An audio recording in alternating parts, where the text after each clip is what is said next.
Everybody, hello.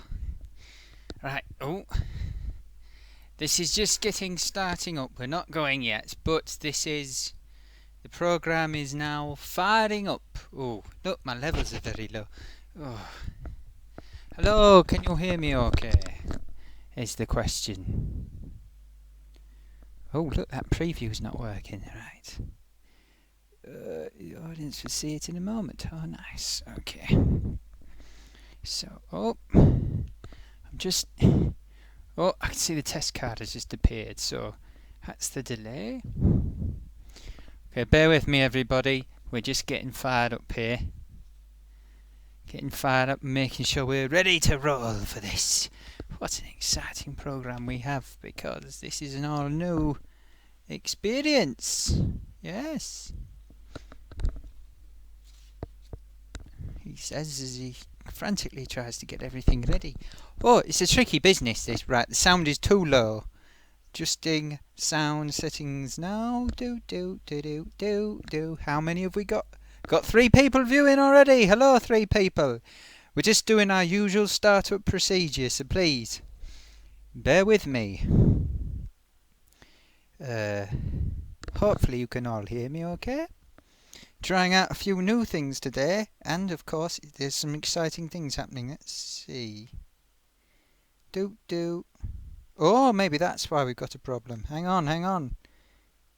Let me see if I can sort this out. 1, 2, 3, 4. Hang on. 1, 2. 1, 2, 1, 2. 1, 2. 1, 2. 1, 2. Right, I think I've seen a problem, and we've now fixed it.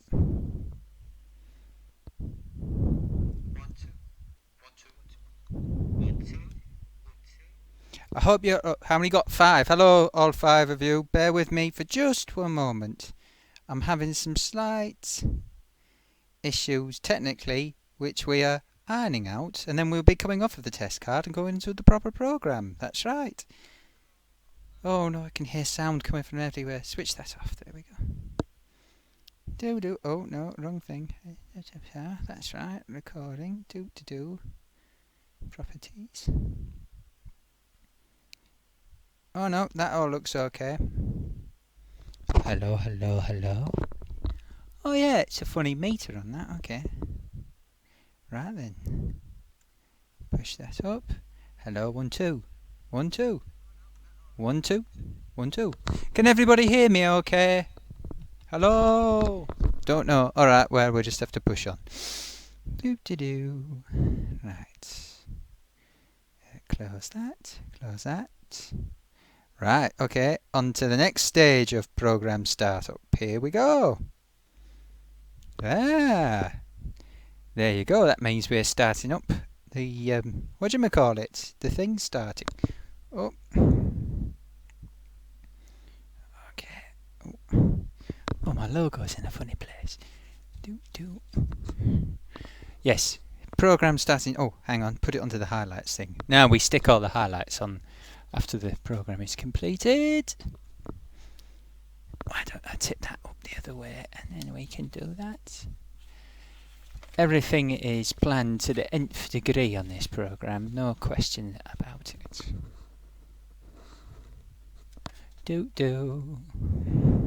Yeah, okay.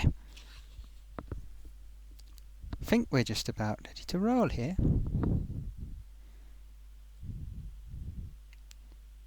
Okay. Right then. Okay, everybody, sorry, this has gone on for a few minutes. 6 of you here, okay? Right. Get ready for this, because... Are you ready? Here we go. Oh, got the yellow thing. Hopefully we're streaming okay. Ready? Yes! It is the post-match analysis association with Roker Report. Yes! Because we are now associating with Roker Report. Oh, I've just seen it come up on my mirrored screen. Beautiful. I hope that came across okay. Roker Report. That's the logo for... We're associated with Gloatysock Live in association with Roker Report. Brings the post-match debate. And... we are live. Yes. This is it. It's beginning. Whoa. Yes, here we are. Hello, everybody. Oh, I feel a bit like I'm going to belch or something. Sorry. Yes. Thank you for joining me on this, the official Gloatysock post-match Roker report thing. Oh, I've got something distracting me. Off-camera assistant, can you deal with that, please? That is distracting. Please. Yeah, that thing over there. Isn't it distracting? Please. Oh, this is an inauspicious start. Indeed, it's inauspicious. Where's your pointer gone? You've lost your pointer. It's over there. Look, there we go. Oh, this isn't going to work very well at all, is it? Hang on. Just shift it across so he can't see it. It's driving me bonkers. Oh, no, that other one's in front. Make it smaller. Oh, it's wonderful. Hey, everybody. I hope you're having a great time today. Wow, what a day it's been. It's been well, it was an interesting game. I can say that. I'll say that without thinking about it. Oh, yeah, this is getting very clunky, isn't it? Hey, yeah, hey. All 7 of you are here. Thank you, 7 people that are here. It's great. Hey, what an interesting game. I've got a few things I'd like to say about it, actually, because I've got a few thoughts. Well, let me tell you my first thought. Oh, here's Craig S. Hello, Craig. That's the first guest already. And Scott Bain, who says, "Away the lads." Hang on, before I tell anything about that, let me get this right. Whoa, I'm getting this all wrong. Hey, listen. Some of you may have seen the video and read the reports. Yes, it's true. Yes. Gloatysock Live is now, post-match, we are associated with the wonderful Roker Report. Yes, which is a website with news, information, fan opinions, debates about Sunderland. Yes, and the website is rokerreports.sbnation.com or something like that, I think. Hey, and they've got a Twitter, which is @RokerReport. So add them to your things so you can follow what they're saying. And we are in affiliation with them. In fact, yes, we are together forging a partnership. Yeah, we scratch each other's backs. That's right. I'm a member of the Roker Report team now. Yes. It's fun. And look, I've got this. Look, see this logo? Oh, I can't turn. See this logo? Yeah. Unfortunately, I couldn't stick it up in the top corner. You may have seen my ident just now. Hey, if you're just joining us, I've just done an amazing ident, but I'm not sure if I can play it. Hang on, let's see if I can play it. Hang on. I don't think I can play it. It'll be still. Let me show you a better look at this. The kind people down at Roker Report put together for me. Here we go. See? It's nice, isn't it? Yeah. It's lovely. It's me. It's got Roker Report on it. It's beautiful. Hang on. Let's pop back.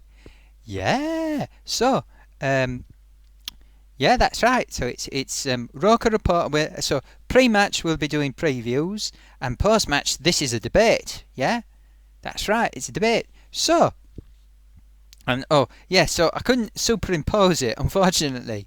Oh, it was annoying. I couldn't superimpose it, because this software doesn't do it. So I might try and get other software that does it. But, well, off-camera assistant tells me anyway. But this logo back here, see, I printed this for now. It's not, I can't really get it in the right place, and it came out in black and white, so I coloured it in pencils during the match, so it's sort of colour, you can see. But anyway, yeah, that's the same logo that was just done. Yeah, so yes, this is the official thing. Like, oh, hang on, I'll tell you what I haven't done. Off-camera assistant, can we make sure that we have informed the viewers via Twitter? Yeah, that's right. So just push the Twitter button.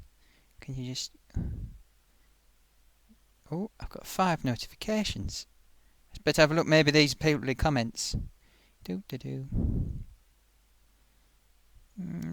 Yeah, people just liking things and retweeting things. Hey, that's fantastic. So yeah, I'm really excited to be working with the people at SB Nation, because I think they do a good job, and I think potentially together we're going to forge a great relationship, and I'm really looking forward. And if you are a reader of Roker Report who's never seen me before, well, welcome. Please come on in and enjoy the programme. But hey, first things first. Oh, hang on. You know what I haven't done? We haven't told people on Facebook. Push the button for Facebook. Yep. Push that button. Great. Published. That's great. Okay. Now just get rid of that one. Yeah. Bring this one back. And that one there. Okay. Trying a bit of a different setup today. Maybe this wasn't the best day to do that because we moved things around and we're going multi-screen. Yeah? Because not behind us though. The screens aren't behind us because that would be pointless. Having rows and rows of pointless screens. Oh, what's that? You've just bashed my microphone. Yeah, be careful because they'll hear that. They'll hear that. Yeah. Anyway, hey, let's talk football. Hey, we've got 7 people. Thank you for joining us. Okay. Right. Before we talk about what has transpired in this match, I would like to bring up something which I regard to be fairly delicate. Fairly delicate. Could you just adjust this camera a bit? That's right. That's a bit. No, down a bit, please. Oh, yeah, that's okay. That'll do. Yeah, something I regard to be slightly delicate, and that is the issue of one of our players. And this player is PVA, whose name, is it Patrick or Paul Van Arnholt? No? Do you know? Right, okay. Well, anyway, PVA, hey, look, he seems to be a nice young man. Well balanced. I expect he's a fairly snazzy dresser and all the rest of it. Lovely. He's got, he looks the part, he looks the business. I have a problem with him, and the problem is, well, no, I don't want to say I have a problem. He's a professional footballer. Football is hard. However, every single game I see PVA in, he makes some. Well, he just seems to neglect his role as a defender, and I don't think it's because he doesn't want to. I just think he can't do it. I don't. And this is hard for me to say, but I believe that if PVA continues to be a first team pick, we will get relegated. I honestly believe that because he costs us so many goals and teams have been taking advantage of his frailties. Well, it's over a season. And it doesn't matter how strong we are, because in defence, apart from him, because he doesn't really position him. I mean, if you look at the last minute of that match, he was not very well positioned at all. The whole last minute. And what's his face? It was covering on the wing with the gloves on. Was it? Has he got gloves on? Anyway, he was just anonymous. And I'm sorry, I can't. He might score a few goals, but he just doesn't defend. And either they make him a winger, which I think he might be okay at. He looks threatening. This is the thing I can't understand. He looks so threatening when he comes up the wing, and he does score the odd goal. He's now at the point where he'll knock in. If he gets maybe 2 or 3 chances in the match, he'll probably put one of those away.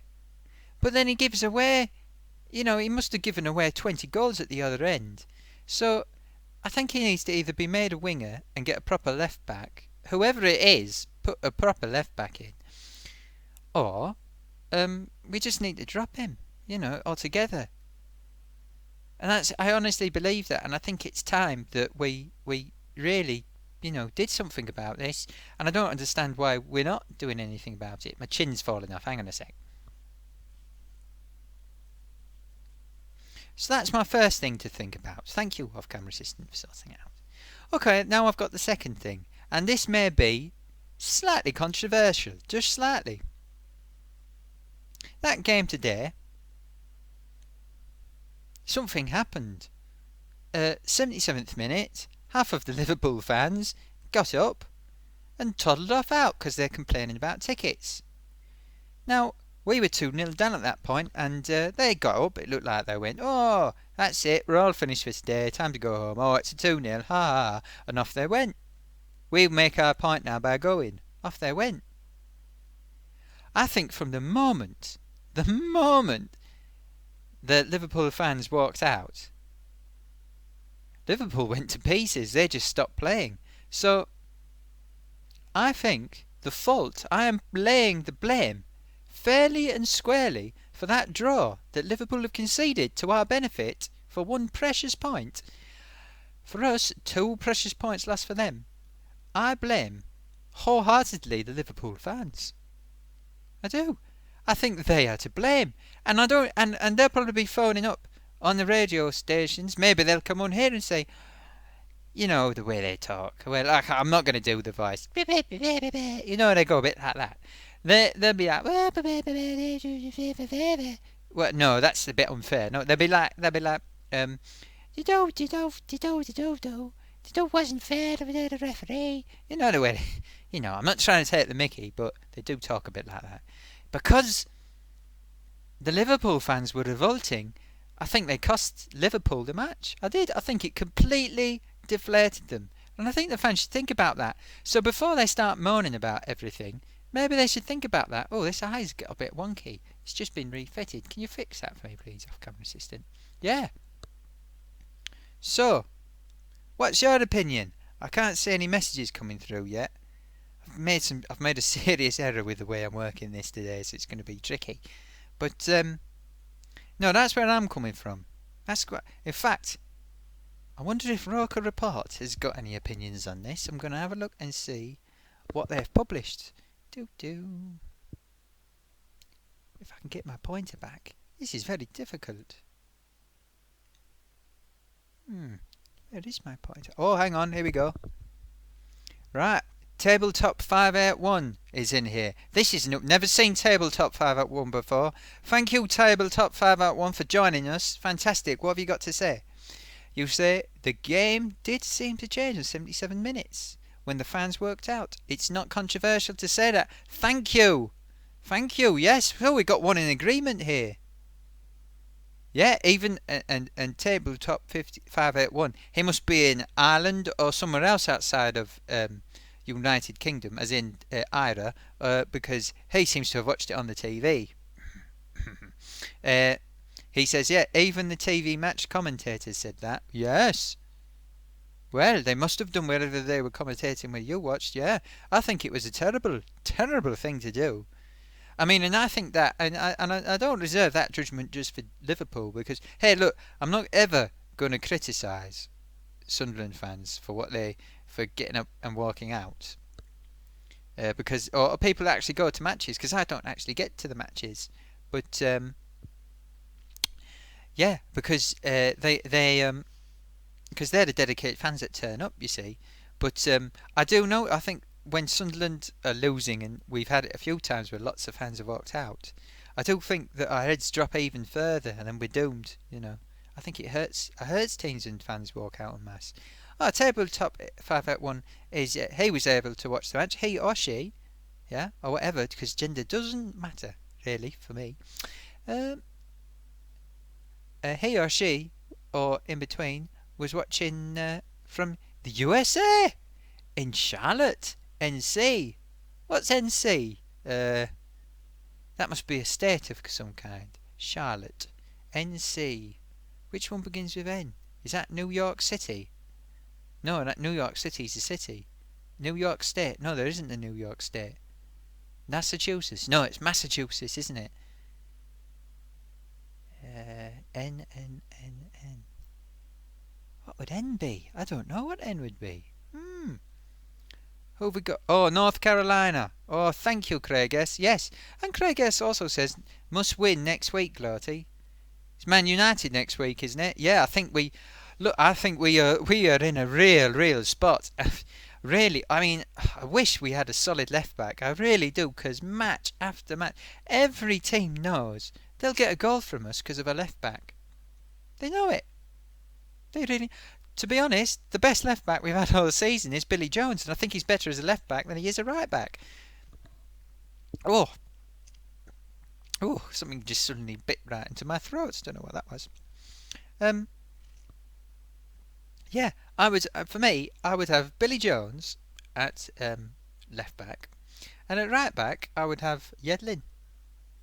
Because I think Yedlin looks alright. He can defend a little bit. He's what you'd really want PVA to be on the other side. It's like we had a second go at it. We got the right one the second time around. Jones or Yedlin going forward? Oh, Daniel Reck. Yeah, Jones or Yedlin going forward. You mean at left back, Daniel Reck? Hello, Daniel. Is it Daniel Reck or Daniel? Oh, my little papers are struggling to say. Oh, it's Daniel Reck. Daniel, thank you. You're a new viewer as well, I believe. Not seen your name before. Thank you for joining. Yeah, Jones or Yedlin. That's what I'd do. Yeah, I'd put Jones on at left back, and I'd put Yedlin at right back, because he looks alright. You know, he looks fairly solid. And I actually think, I mean, I don't know. We just look like we've got no width sometimes. No width on the right going forward, and no width on the left going back. If you see what I mean. Well, this is it. Oh, Craig S., can you play left back? You talking about me? Well, Craig S., unfortunately, no. I lack the attributes such as a body and all the rest of it. And I'm a right sock as well, so I suppose I'd be right-footed. My brother's a left sock though, so he might do a better job, but not today. Okay, Daniel Rex says, at right back, I guess I like PVA at left back. Okay, fair enough. Okay, Daniel, if you think, I mean, he just cost us so many goals though. I mean, I just don't think he's got it. You know, he doesn't have the awareness. He too many games, he just suddenly goes. You see him, he suddenly steps back and he just watches and goes. And then somebody scores, or at the last minute he goes charging along, and you know, it's disappointing. I just can't myself. I can't. He just hasn't quite got what it takes. I don't believe. No. I don't feel it with him. Right, we've got 6 viewers now. 6 viewers isn't too bad. I'm not too sure about these right after the match slots, so we've been in discussions, and I've been thinking next week's probably going to be, we're going to do it late after the match. It's probably going to be like a 10 o'clock start. I'm hoping next week we're going to try out some new technology as well, and maybe upgrade our image quality just for that one, because we're experimenting with stuff. Lots of experiments going on at the minute. Oh, Daniel Rex says always seems to put a shift in at least. Well, yeah, that's all right putting a shift in, but if you know, your shift is rubbish. You know, I'm not wanting to say rubbish, because he's better than he used to be, but still, he just doesn't seem to have the mentality of a defender. You know, he just doesn't seem to have the awareness, knowledge, whereabouts. Whereabouts, is that the right word?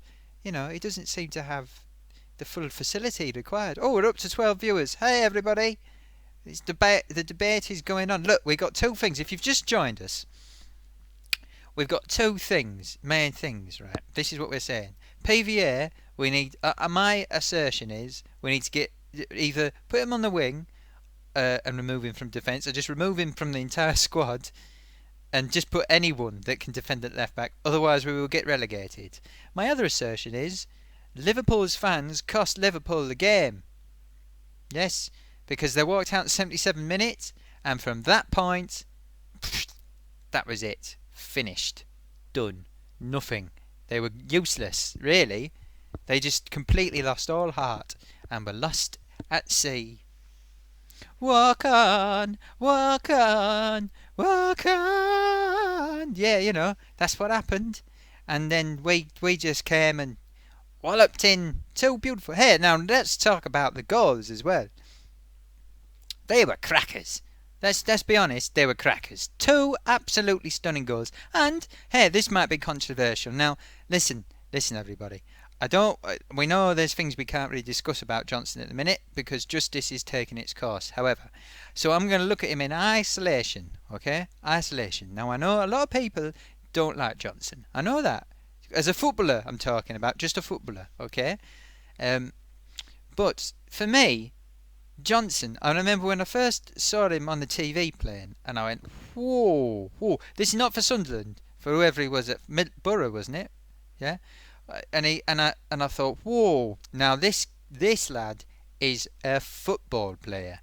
And I think he is. His touch is fantastic. He's got the best footballing brain there's been around. He's like, in terms of his footballing brain, he's on the level of Beardsley, Gascoigne at his best. He's got real skills with his feet and everything, and I find him.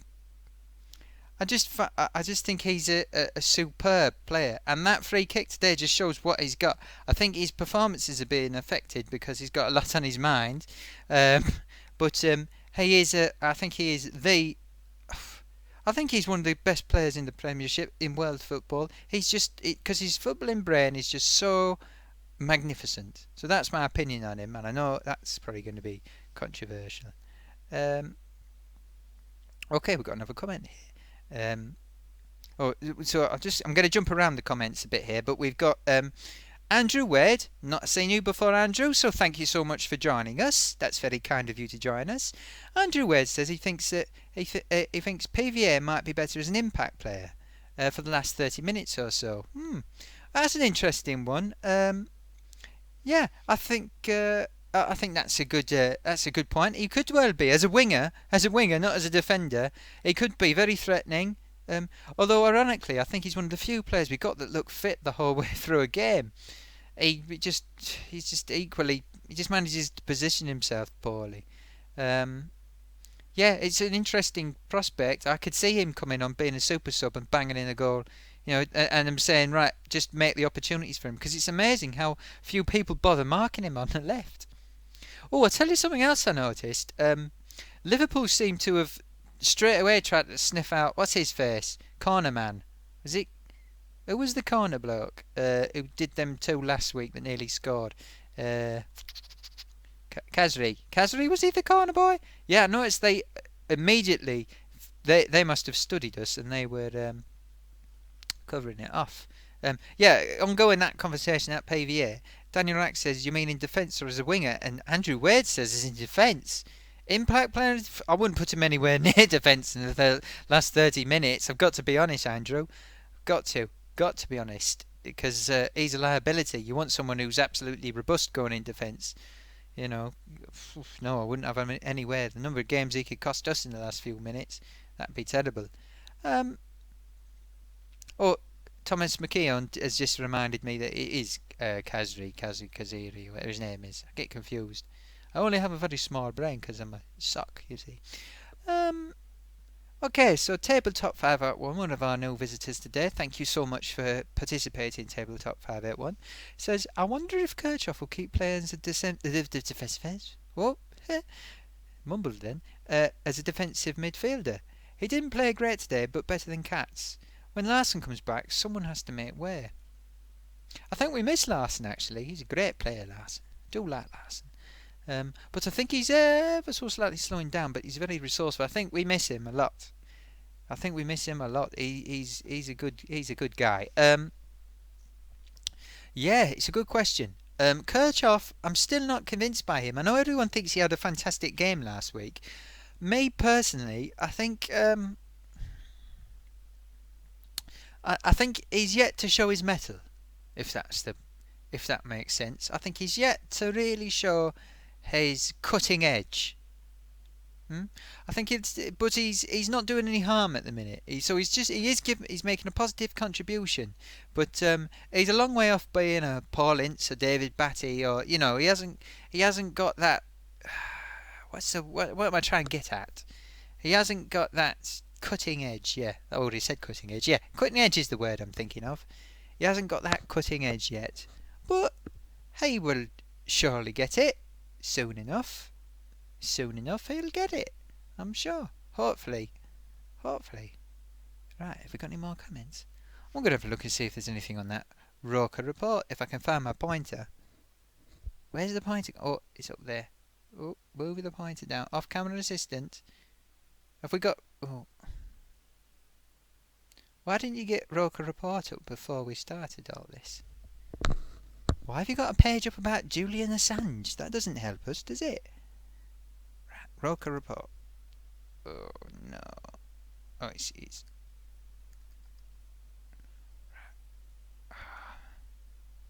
why have you done it so I can't see anything?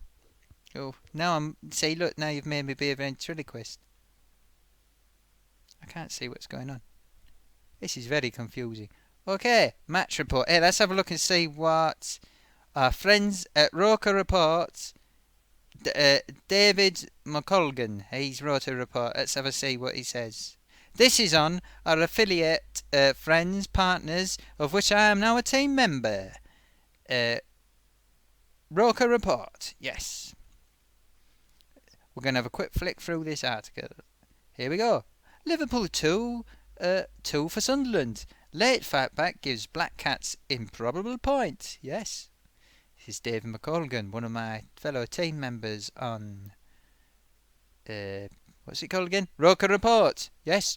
There's the logo there, to which I am affiliated. He's got a picture of Jermaine Defoe. Okay, it says Sunderland fought back from 2 goals down to grab a precious point. Hey, you should get it over there and read this article because it looks very interesting. Maybe not abandon this, but open another tab on your thing or something. Okay, goals from Adam Johnson and Jermaine Defoe in the final 10 minutes gave Sunderland an improbable point after Firmino and Lallana had given Liverpool a 2-goal lead. Yeah, they did. Sunderland created the first chance of the game on 7 minutes after a quick break involving Khazri, who backheeled the ball into the path for Van Aanholt, whose left foot shot flashed wide. Wide, not wide. Interesting. Well, you see, I'd forgotten about that. The people that say he makes all these goals, it's no good scoring. He could have scored 15 goals and it would make no difference because he's conceded.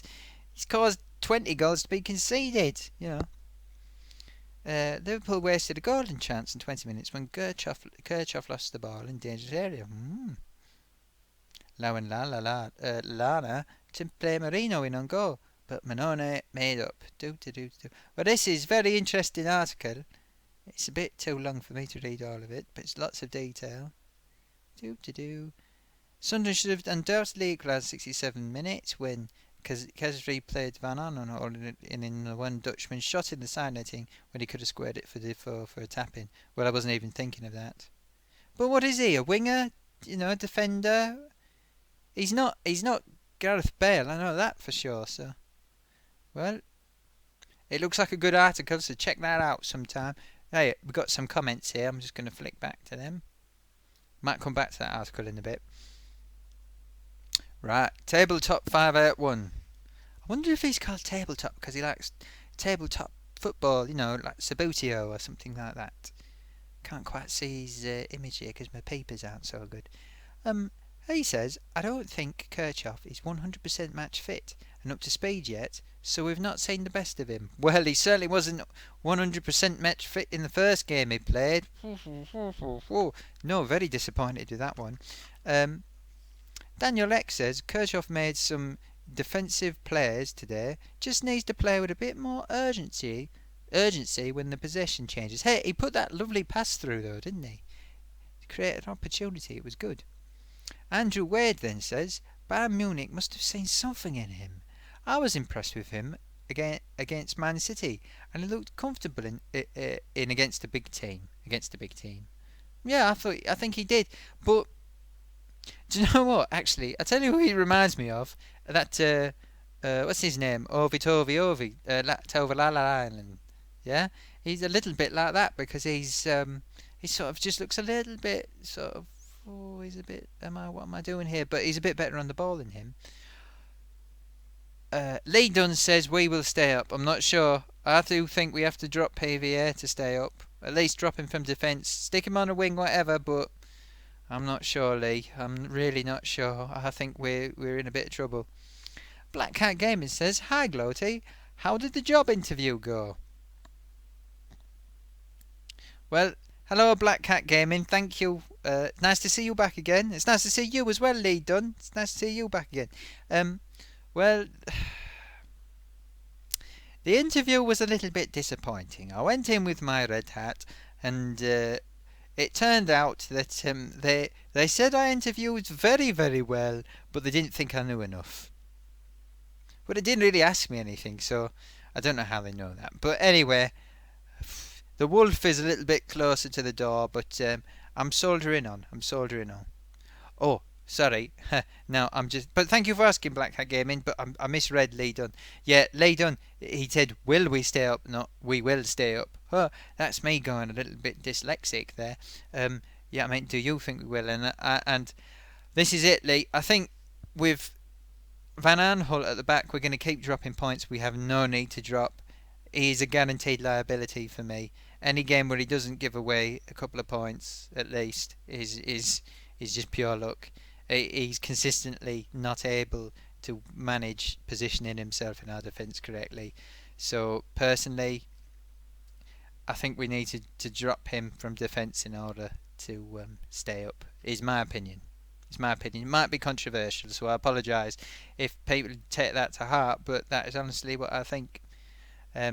Lee Dunn then says, still needs to do a lot of work. Yeah. Oh, look, we're a lot better than we were. We're a lot tighter, but at the end of the day, when you move from conceding 4 or 5 goals in a match to conceding 1 goal in a match, you're still not getting the points, are you?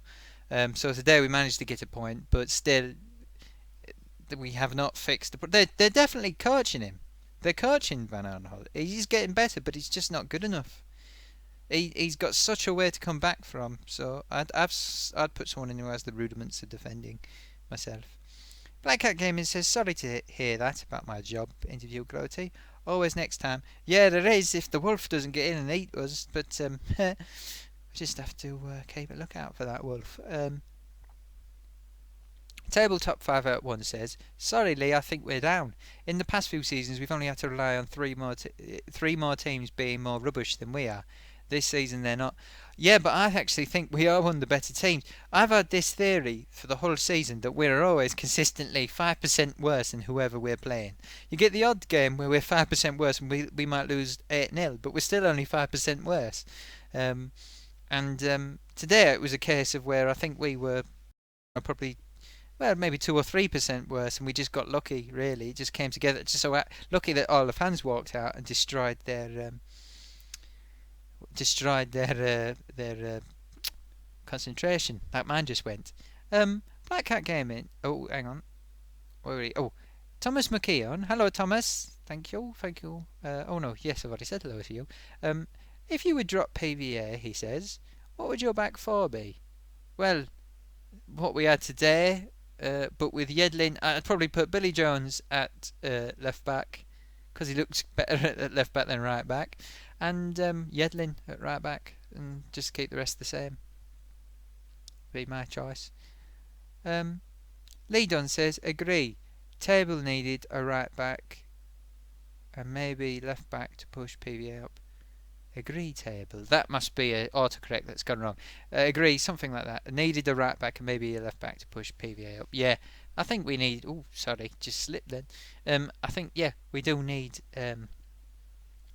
someone with a bit of cold hard steel at the left back, can position himself correctly. Just a good professional that knows what they're doing. Not that PVA isn't professional. He's just not a left back. Not by any stretch of the imagination. Not a left back. No, pas de left back, that's what I say. Okay, Andrew Wade says, by the time relegation is confirmed, we'll be playing the best football in the league. Listen, Man United, there is potential to beat them, and then we're looking a lot better. They're in real. If you can be 5th in the league and be in total disarray, then that's a pretty good sign. I think we got a chance of beating them next week. Our performances are improving as the new players bed in. And they've got this Mourinho cloud hanging over them. Not a cloud, but it's going to destabilise things. So we got every single chance. Jack Taylor says, have I got any cool glasses? I think you asked this before, Jack. Nice to see you again, Jack. No, I don't have any cool glasses. My eyes aren't really suited for that. Daniel X says, anybody in the US know how to view championship games if we drop? I'm sure there's means to do that. I'm sure there's means to watch championship games. Yeah, You'll be all right. Hey, Daniel Reck, tell us, how did you come to be a Sunderland supporter? Are you originally from over here, or are you an American? Maybe you supported it when one of the greatest footballers to ever come out of America. No, actually, that's an exaggeration. Jose Altidore was playing for us. Let us know. Let us know. Be interesting to hear. Andrew Wade says, I don't know. I live in Rhode Island. I'm slightly worried about it. Oh, Rhode Island, that's where the Family Guy is set. I'm slightly worried about it. Might have to go to my dad's to post over copies of the Northern Echo for match reports. Trust me, you'll be able to see the matches. There will be ways. There will be ways. I'm pretty sure of that. You won't have trouble seeing the matches. You'll figure out a way. It'll be alright. Let's see what Tabletop 581 says. I don't know what three teams we are better than, to be honest. Only Villa and Norwich are poorer than we are. All the time is worse because Newcastle have strengthened, so they edge us. What's the other team? Listen, that game against Newcastle is going to be a giant one, the derby. That is going to be a huge match. We absolutely have to take 3 points from that. I still think Newcastle are in danger. The thing is, I was thinking about this today. McLaren, his management style from beginning to end is just you get one good performance out of him, and then rubbish, one good performance. And the best example of this, and for me, which absolutely, hang on, got a bit of cramps. Bear with me for a moment, please. Oh God, that's very painful. Can you sort that out quickly? Just pin my leg. Oh, just pin my. That's right. Thank you, off-camera assistant. Just pin. Can you just pull that back? Oh, that's really painful. Oh, that's really painful. Oh, that's painful. Is it? Oh, that's a little bit better. Oh, can you just adjust this? I don't know where the cramp came from. It's never happened before. Oh, that was very painful. Have you got any magnesium spray? Oh, that was painful. Oh. Oof. If that happens again, I might have to cut this short, I'm afraid. Hey, listen. Anyone out there who may be watching, this is the post-match report debate which is going on now in affiliation with Roker Reports. It's Gloatysock Live in affiliation with Roker Report. Oh, I think. Oh, can you see? Did you see me? My face moving around there. That's painful. I'll soldier on. I might have to get the special spray or maybe a cortisone injection, something like that. Okay. What were you saying? Oh yes. I don't know what three teams we are better than, to be honest, says Tabletop 581. Only Villa and Norwich are poorer than we are. What other team is worse? Because Newcastle strengthened the edges. What's the other team? I mean, even Bournemouth bossed us at the stadium. We're like, yeah, but Bournemouth was a missed opportunity. That was very disappointed with that. They're not too good, Bournemouth. I think they're in trouble. I do think they're in trouble. No, there's other teams. It's not necessarily who's worse than us. It's who beats them, what fixtures they've got left. That's the important thing. It's not how good they are. It's who they can beat. That is what counts. Now, we've got a lot of hard teams, but we're improving a lot. We just need to get the results, get the scores on the door. It's going to be tight, but we've still got a chance, I think.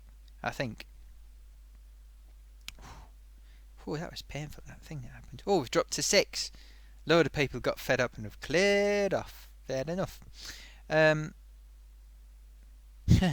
So, Andrew Wade asks, do you think Newcastle have had a better transfer window than us? Or, in other words, who won the transfer window? I think we've had the better window because we've strengthened our squad a lot more than they have, in my opinion. I think that's how it is. Oh, what's going on over there? What's that noise? There's a funny rustling noise around here. No, I think we've done better than them because they oh no. Oh, hello, Gloaty. Have I just come at the right moment? I thought I heard you was talking about winning the transfer window. Oh, pathetic. Absolutely pathetic. Oh, you Mackhams. Listen. You Mackhams are pathetic. Oh, yes. Listen. We won the transfer window. We're shooting up the table now. We're all strengthened. We've got the manager. We've got the whole lot. And we're absolutely... Ho, ho, ho, ho, ho, ho. Oh no, today that was a bit more. Oh, ho, ho, ho, ho, ho. Yes. Oh, you're pathetic, you lad. You're pathetic. Oh, it's only that kind of bitterness that leads you to think that it's important. No, no, listen. No, I'm not fussed about anything, but I think we did make better purchases than you. No, no, it's pathetic. Oh, how many points do you get for winning the transfer window? Oh, no, no, I'm sorry, it's pathetic. No, we're safe now, we're flying up the league. That's it, we got a quality manager, alright? Right, see you later. Subscribe to the channel. Bye. That potato, I don't know how it gets in there. I heard a rustling this time though. I heard a rustling just before he came, so I suspect that's him coming out of his potato bag or something. So he must be sneaking around here, subterranean or something.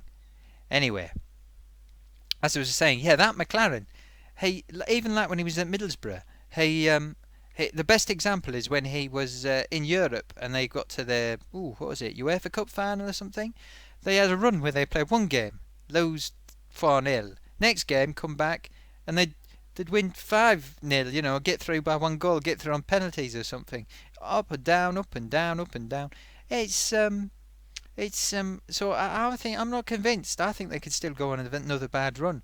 So yeah, I think he's a bit of a strange manager, McLaren. How he became England manager, I never know. But fair play to him. Did his stuff. Okay. Daniel Rex says he's an American from the Midwest. Haha. And he started watching to see glimpses of Altidore. I guess correctly. Fell in love with Catmull, Larson and O'Shea. Well, that's something. Yes, well, thank you. Well, listen, Daniel. Welcome to, well, I won't welcome you. You're as much a fan as I am. But, yes, that's great. Altidore. It's incredible, really, because I think so many players, so many clubs, their PR people get in and they say, oh, it doesn't matter how good they are, just buy this player because that'll bring us, like, the American market, you know. Well, I suppose Sunderland did a similar thing with Ireland when we had the Irish takeover. It suddenly became an Irish club, which was strange. But yeah, well, Daniel, thank you for contributing. And look, I'm sure you'll get to see the matches, whatever happens. But we're not down yet. We can still put together something and stay up, right? Black Cat Gaming says Newcastle have the next 4 games away. They are rubbish away. Yeah, that's right, they are. So we'll see what happens. And if you take that battering and you lose 4 in a row, then maybe the 5th game, which you might have won otherwise, you're so downhearted, you can't win it. Oh.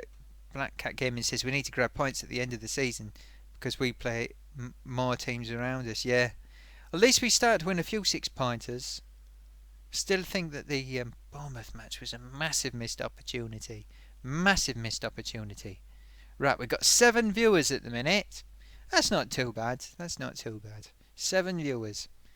Let's have a look. Hey, I'll tell you what I'm going to do. I'm going to have a look on that. See what is happening over on the Sunderland forum. But there's a lot of people celebrating in the pub right now. See what opinions there are on that forum. Another Sunderland forum. See if there's anything. PVA. Adam Johnson. The problem is our defence stroke midfield. Yep. Lots of opinions. Be light up front. The ones we get away. The KKK. That means Kirchhoff. Kazri. Who was the other K we signed? I've forgotten. Billy Jones. See, lots of opinion. Yeah, on this forum, you get a lot of people who just pile in after the match, just name a player and then boot them down. It's interesting, very interesting. But I can't see anything I want to jump in and read about there, or can I? Why don't we have a look at the Roker report site? See if there's any new reports there.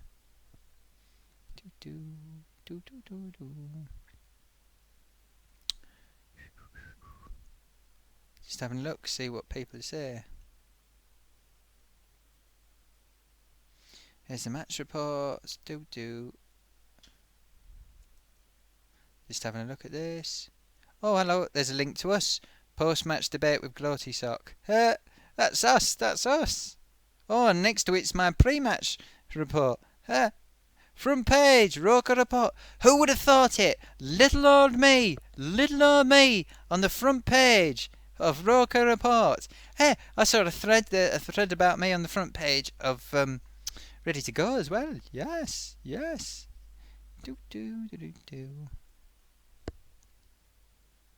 Oh, hang on. Oh, Kone is the Andrew Ware jumped in to tell me that Kone is the third K. Yeah, I've forgotten him. Kone. Yeah, he's a... Oh. Okay, Black Cat Gaming says Johnson needs to start against Man United. Can't understand why Big Sam played Watmore. I wonder if it was purely because he had the thing coming up next week. I think it's next week. He's got his case coming up next week. Maybe he just wants to move him. It might not be a first choice pick for the side while during that period. Impact player possibly. I suspect. Maybe. I don't know. It's a guess. It's a guess. I mean, maybe his fitness isn't quite right. I mean, around Christmas it looked like his fitness dipped quite a bit, if I'm honest. I think he's a great player. I do think he's a great player. I really do. Right. I bet you there are people, they just go straight to the pub after the match, but maybe they're in the pub while the match is on. Let's have a look. Oh, just having a little look at what's going on the internet. See what news is there. Oh, okay. So Daniel Rex says Kone gives me hope that we can stay up. Yeah, I mean he looks like a real player. He looks like a quality player. He looks like the kind of player that would be alright in Italy or anywhere really. He's a tough looking character with a lot of fitness. It looks like, and yeah, so I think he's a good signing, Kone. Tabletop 581 says, yeah, Watmore is limited. He can run at people, but he needs to add to his game. I thought he'd play Barini because Fabio would have had something to prove it. Yeah, prove it, Anfield. Yeah, I think, yeah, I've got a feeling Sam just doesn't like Barini. I really do. I don't think he does, which is a shame because I would have thought he'd be one of his types of players. And if he got on a run of scoring, I think he could really do the business again. But what do you say about Watmore? I've got thoughts about Watmore, and that is... oh yes, that's right, actually, Black Cat Games just pointed out Barini travelled but was ill. Yeah, I'd read that. Yes, so yes, that's probably why I didn't play. Yeah, so Watmore. Let me tell you what I think about Watmore. I think Watmore needs to go out on loan to a championship club or a, third or fourth flight club and just get games under his belt, because I don't think he looks like a Premiership footballer yet. Lots of promise, lots of potential, and I think he's mature, and I think he would have the application to turn himself into a professional Premiership player, but he just doesn't hold the ball and he doesn't beat people and he hasn't got the footballing brain yet to be a Premiership footballer. So in my opinion, I've got something on the screen. Come off the screen. That's better. Oh, now it's on my nose. Oh, it's okay. You can't see it. Me personally, I believe he should go for a on loan somewhere and just play games and build his fitness and become a bit bigger and a bit more dangerous. I tell you who he reminds me of a little bit is a young Theo Walcott. But when Walcott was about 5 years younger than him, when he was about 17, he just doesn't quite seem to have the build. Santiago Santamaria says, how you doing, Gloaty? Hello, Santiago Santamaria. Nice to see you again.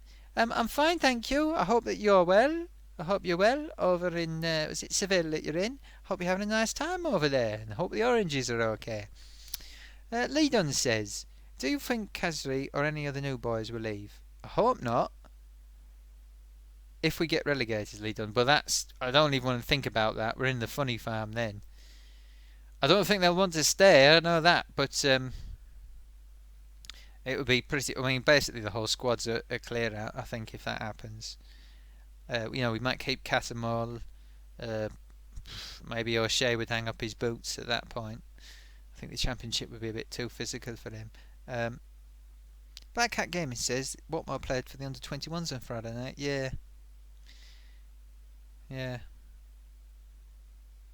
I think the thing is, I tell you, the reserve league anyway. The under-21 league is such a poor standard of football. I mean, it really is awful, really awful. I just don't think there's any point. You might as well be playing on loan for a real team. Tabletop 5 at 1 says, Watmore's vision needs to improve.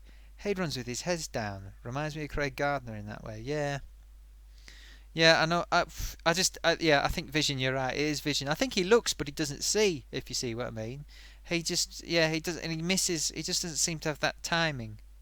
To be honest, I'm not sure if he's going to make it, but he has to. I just think he needs to get as many games as he can. Andrew Wade says, I'd like to see Kazri and Borini play together. I think they could worry a few defences, especially Man United next week. Yes, I'd like to see that. Yep, I really would. I just don't think Borini's season's really got off to a flyer. I think last season has really hurt him, not being a first choice pick and not getting all the games he should have got. So it's tricky. Oh, I just put my elbow on a keyboard. I hope I haven't started anything off. Oops. See, because I have a kind of elbow. It's down here, you see, at the bottom. Well, I call it an elbow. It's tricky. It's tricky being me. Okay. Yeah, I think. I mean, it's a funny one. I'm not sure. About Borini at the minute. I mean, I just hope he gets his. I just think the ball doesn't come his way enough. When we first had him, we were giving him the ball. He was getting into positions where he could do things because the ball came to him in the right position. It just seems to be, I don't know, maybe it's ego. Maybe his ego's just gone a bit over his head. Bigger than his head. I don't know. Does that make sense? I'm not sure. I'm becoming a little bit confused and starry-eyed. It's a bit strange. Oh, hang on.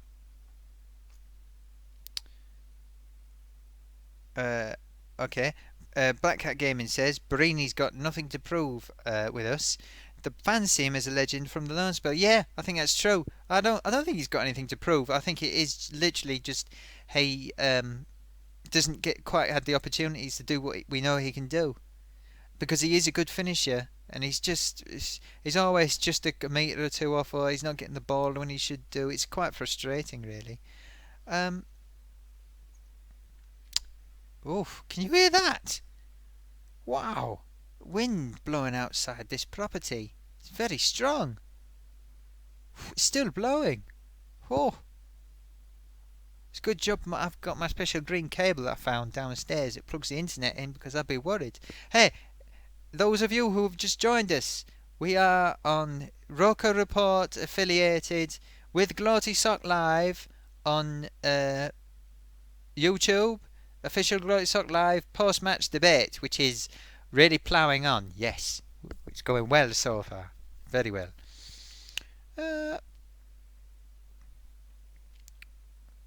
So Santiago Santa Maria says he's coming back to Sunderland on Wednesday. Well, very good. I hope you have a safe journey. I hope the oranges have been nice, and I hope everything is well over there in Spain. I think it was you were. Yes. Have a safe journey. Yes, indeed. Lee Dunn says, do you stream after games or midweek sometimes as well? Well, let me tell you, Lee Dunn. We have a new affiliation. We at the Gloatysock Live channel partnered, part of the team of Roker Report website, which you can see at rokerreports.sbnation.com. I think it's .com. I keep forgetting. I think it's .com. I think that's the right website address. If it isn't, on the catch-up, I'll put the address down somewhere probably. So the plan is that we do previews, pre-recorded previews, before each game, and then after the game, at some point, it might be right after, it might be a few hours afterwards, we will do a live post-match debate in affiliation with Roker Report. Yeah. So, but will continue to do other, well, I suppose non-affiliated is the word, but we might do other debates. Look, Gloatysock Lives, just normal ones. But this is official episode 7, Gloatysock Live, affiliated with Roker Report. So that's the position that we are in at present. Yes. Okay. So Black Cat Gaming says, "Well, but thank you for watching, Lee Dunn. Appreciate that. And if you subscribe, then you will get notified if you happen to be on YouTube. Then it will notify you that there's a live thing going on now. I think. Yeah. And what's the other thing? Oh yeah, Twitter at Gloatysock. And I tweet normally before I go on. And my Facebook, there's normally a message that goes on before. Although I messed that up the last couple of times. But on Facebook, a message will come up. I will post it, a profile post to show that we're just about to go live. Yeah. I'm aiming to do them on Tuesdays and Thursdays if I do them in a week. There won't be one this Thursday. Possibly this Tuesday though. I might do one. Or Wednesday. One day, I don't know. And then the next one will most likely be after the match on Saturday. So that's the schedule, sort of. But it'll be later in the evening on the Saturday. Because we're trying it early this time, or we're trying it later next time. We got 7 people at the minute, so that's not too bad. But I suspect the later ones might be better because you get a few more people. Probably waiting for Match of the Day to start or something like that. I've lost where I was. Okay, Black Cat Gaming says, in his opinion, it should be Barini left, Kazri centre, Johnson, not Johnson, Johnson stroke Lenz right. Let me picture that in my mind. Yes, I can see what you're saying there. Barini on the left. Yeah, he's quite dangerous on the left. I think it's definitely worth giving Kazri a good go on the centre. But I like seeing Johnson in the centre as midfield as well, as attacking midfielder. I think it's maybe his best position. But he can. I like him just letting him roam free as well because it makes him harder to mark. Lenz, I'm not sure if his heart is in it. I think he's going to click a bit more now. He's got better players around him, but he's the jury is out. Jack Taylor asks, who is your favourite current Sunderland player? Well, I'll put that out to everyone. Who is your current Sunderland player and why? But for me, still is Johnson. I like a few of the players. Look, I liked it for he's proven me wrong because I thought he was too much money. But he's proven me wrong. He's proven he's still got it. He's almost turning into our Beardsley in terms of his age and how he's playing. But Johnson for me is a supreme footballer. I mean, I really like watching the way he plays. I just like the way he thinks, and I think he actually guides everything we do when he's on the pitch. So Johnson for me. Black Hat Gaming says, pace down the side, casually creating in the middle for Defoe. Yeah, I think it's worth trying. I'd like to see it. Like I say, I mean, I think we could quite easily operate a system with a fairly free-flowing, let people go everywhere. That's when we looked how dangerous, particularly the first period that Barini was here with Johnson, Barini, Larson, whoever popping up everywhere. Yeah. I wonder if Larson can play left back. Possibly he can.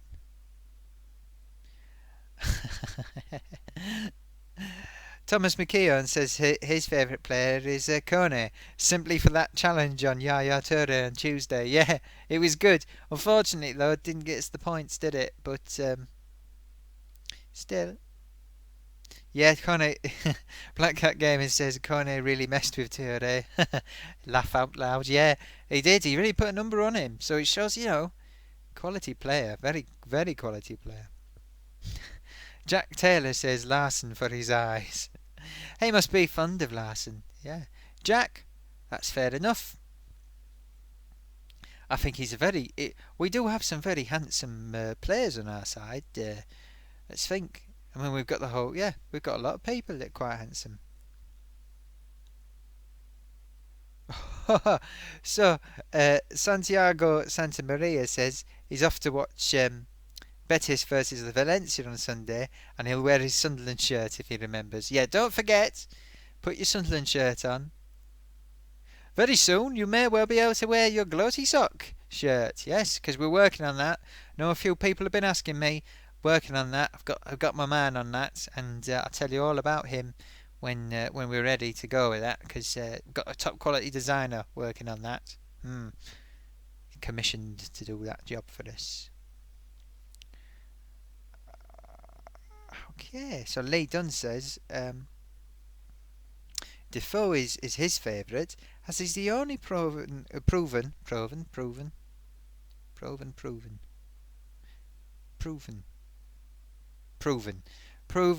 goal scorer. But from what he's seen, he likes Kasri as well. Yeah, personally, I think that Defoe is really doing a good job, and it's a difficult job he's doing, but he's snatching his chances when he gets them, and he's putting them in. He's not wasting anything. So I can see the argument for Defoe. Daniel Rex says Kasri is exciting fun to watch. Yeah, and hopefully as the weeks go by, he'll really come together, and we start beating some of the bigger teams and have a chance of surviving. The thing about Sunderland is we do actually have quite a few players that are sort of solid players, but who are capable of flair. And I think with Sam, anyway, he's put more of those kind of players in. I really do. They're solid, but not at the cost of flair. And Kasri, I think, is one of them. Oh, are you alright, off-camera assistant? You look a bit peaky. You feeling okay? Alright, well just tell me if you feel unwell. Okay, I worry about you. Are you sure you're okay? I'm just going to have a little check on my off-camera assistant. Are you sure you're alright? Are you sure you're feeling okay? Alright. I like to take care of my staff. He's been very good to me, my off-camera assistant. Very good.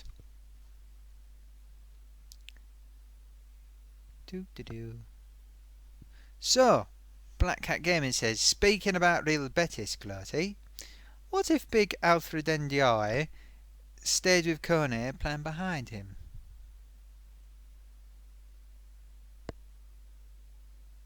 I'm a bit confused. Is that where he came from, Real Betis? Because my brain is very small. I'm assuming that's it. Ndiaye, what position is Ndiaye? I thought he was a forward. Oh, I'm useless. I am. I'm terrible. What am I doing running a football debate? I can't remember anything. But luckily, everybody is out there to help me out. I'll wait for you to help me out with those questions, and because I'm a bit muddled by that one.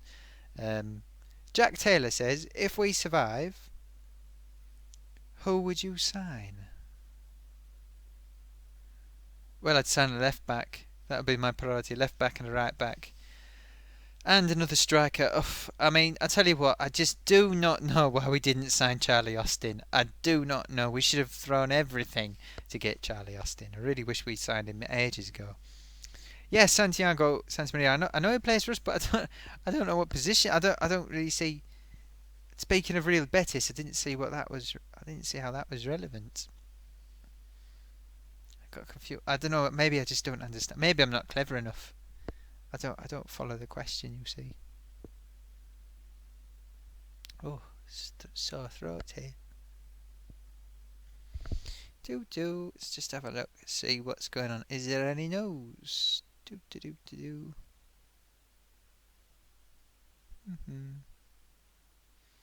Homepage. Trying to see if there's any news on here.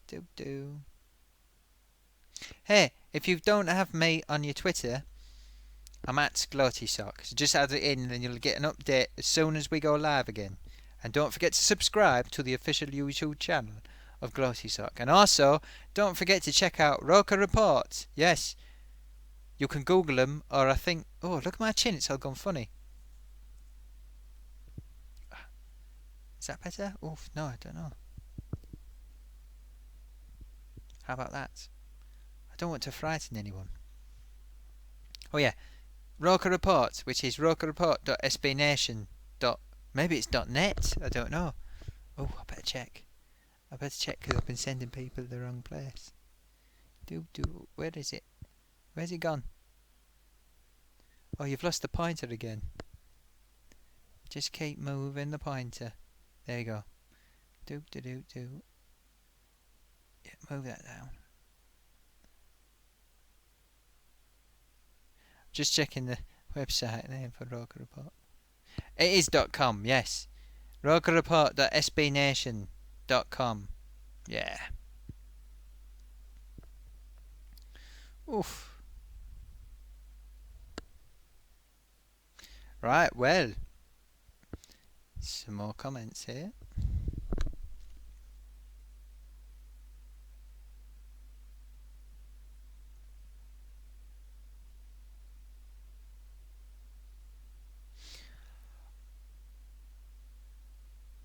Big strong midfielder player bought from Betis, says Citizen back at gaming, by Martin O'Neill, then sold to Betis.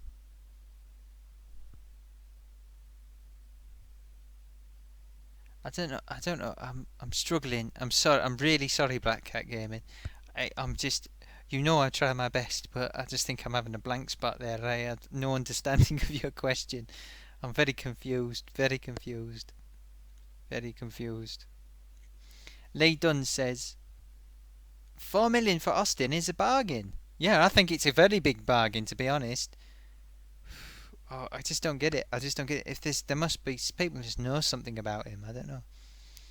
Jack Taylor says, yes, it is, Lee Dunn. Yes, a bargain. That's right. Lee Dunn says, hopefully we did, and he turned us down then, rather than not at all. Yeah. Andrew Wade says he didn't think he would come to us. Possibly, but Andrew Wade says we don't tend to get English players unless they've exhausted all their other options. I don't know. I suppose it's just we're so unfashionable. We really are unfashionable. I suppose it's difficult. There was talk about that article which ended up with the guy coming on TalkSport, and apparently he lifted it straight from the Ready to Go forums. About moving the training grounds to outside of London so that we could attract people and house them in London and fly them up for the matches. I'm getting confused. Lee Dunn says, Andrew, I don't think he would have come, but it shows a bit of ambition from the club. Yeah, that's it. Well, he was at QPR or whatever, wasn't he? I mean, we could have had him in the close season. I don't understand why he didn't move. It just seemed nobody wanted him. It was very strange. Santiago Santa Maria says, Black Cat Gaming is on about me supporting Betis. And then Black Cat Gaming says, no. And then a strong big powerhouse of player like Kone. Okay. Let's see, I think.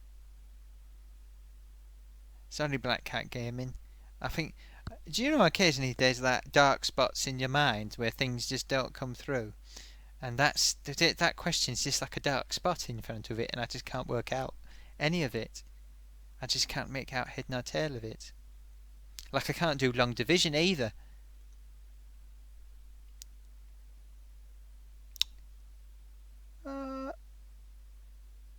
Andrew Wade says the player I would like us to have go for was Virgil van Dijk. Yeah, and I can say that. I mean, there's that other bloke we lost out to who went to Southampton. He was defender, wasn't he? And then he went to Tottenham afterwards, I think. We were in for him and it just didn't come off. We just came out of it. Very strange. Oh, just need to adjust myself. Please excuse me for a second. Oh, sorry. This is radio silence. Please. Look at my logo while I'm just being adjusted by my off-camera assistant. Oh, look at my draperies all falling off and I've got a label showing. Oh, really struggling today. We are, aren't we? You look rubbish. I feel rubbish. Well, I don't feel rubbish because the show must go on. Do. Oh, no, that's not how it goes. How's the song go? The show must go on. Yeah, yeah, yeah. I haven't done any music for a while. Maybe I'll have to do some more sometime soon.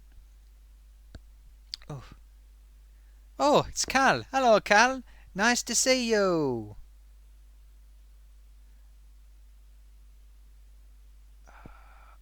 it's this same question again he's bringing up. The question was, speaking about Real Betis, Gloaty, what if Big Alfred Ndiaye is staying with Kone playing behind him? Then Black Cat Gaming start talking about how we signed him. Did they play together at Real Betis? Sorry, I'm being really dopey here, but I just can't. It's just a blind. I'm doing a live broadcast, you see, and things. Adrenaline starts going. You get confused. Having him and Connie in the same team, we would be a powerful team. Yeah, maybe. Yeah. Well, I agree with that. Yeah. Let's do that. Let's do it. Yeah. I don't quite understand it, but let's just do it because I trust you. I trust Cal and Black Cat Gaming. I trust. So let's do it. Andrew Wade says Charlie Austin was only 4 million, but he could have turned out to be another Danny Graham. I'm not convinced he's Premier League standard. Well, scored a lot of goals in the Premier League, so I would have been willing to take a risk at 4 million. Whereas Danny Graham, I mean, never proved it at Premiership, really, did he? Carl says leave it at that, haha. Yeah, hopefully we can, because I'm getting confused. Lee Dunn says, I know you have a Twitter, but do you have a Facebook page? Yes, I do. It's if you go onto Facebook and you do a search for Gloatysock, it'll come up. Yeah. So please do search, and if you like the page, then you should get updates from it. I think that's how it works. Black Cat Gaming says, laugh out loud. I know what I meant, Gloaty. Oh, well, thank you. Yes, I support that. Whatever you said, I mean, that's right. Yes, I agree. Put them up there. They'll be very powerful. Calla says, Charlie Austin wouldn't have come to us, even if we had bid for him. Well, I'm not sure. Maybe we were just, making an assumption. I don't know. Maybe not. He might have come. He may not have come. I'm not sure. I'm not sure at all. Oh, hello. Hang on. Who's this? Hello, Gloaty. Oh, are you live again? Yes, we are, T-Box. Hey, everybody. It's my friend, who's an actor, T-Box. T-Box, how are you doing? Oh, I'm okay. How are you? Well, if you'd seen my Twitter's posts and everything, you'll know I'm started this new affiliation with Roker Reports. It started today. We're going to see how it goes. And I'm doing post-match reports and debate. We're all having we're all talking between each other, and I read out the comments and like on the other things. But we're doing it now in affiliation with Roker Report. Oh, Roker Report. No, I hadn't seen that. Don't have that Twitter thing at all. You don't have Twitter? No, I'm not very good with that kind of thing. Oh, T-Box, you have to have Twitter. No, I'm not having this. Right, off-camera assistant, sort out his Twitter. Yeah, we'll do it right now. Okay, let's sort this out right away. Oh, well, I don't know if I really need it, Gloaty. No, I don't know what it means. No. Get his Twitter sorted out. Go on, sort it out. Off-camera assistant, bang it up now and sort it out. Oh, yes, we'll sort that out for you. Anyway, hang on, I've just got to read this comment. Okay, Gloaty. Just got to read, got some things to say here. Black Cat Gaming said, Charlie Austin would never cost us 4 million. Well, I don't know. Yeah, we'd probably pay 15 million for him, wouldn't we? We like throwing money at people. And Santiago Santa Maria says, sorry for any confusion, Gloaty. I don't even know what I'm confused about, to be honest. I'm so confused I can't even remember being confused. And Andrew Wade says, I remember when Bruce tried to get Crouch to come, but Abby Clancy took one look at the bridges and decided he'd sit on Spurs' bench instead. Yeah, I expect that. Yeah, very possible. I think it is difficult to convince the wives sometimes. Pollyanna Begg says hi. Well, hi Pollyanna Begg. Thank you for coming. Thank you for coming. Nice to see you.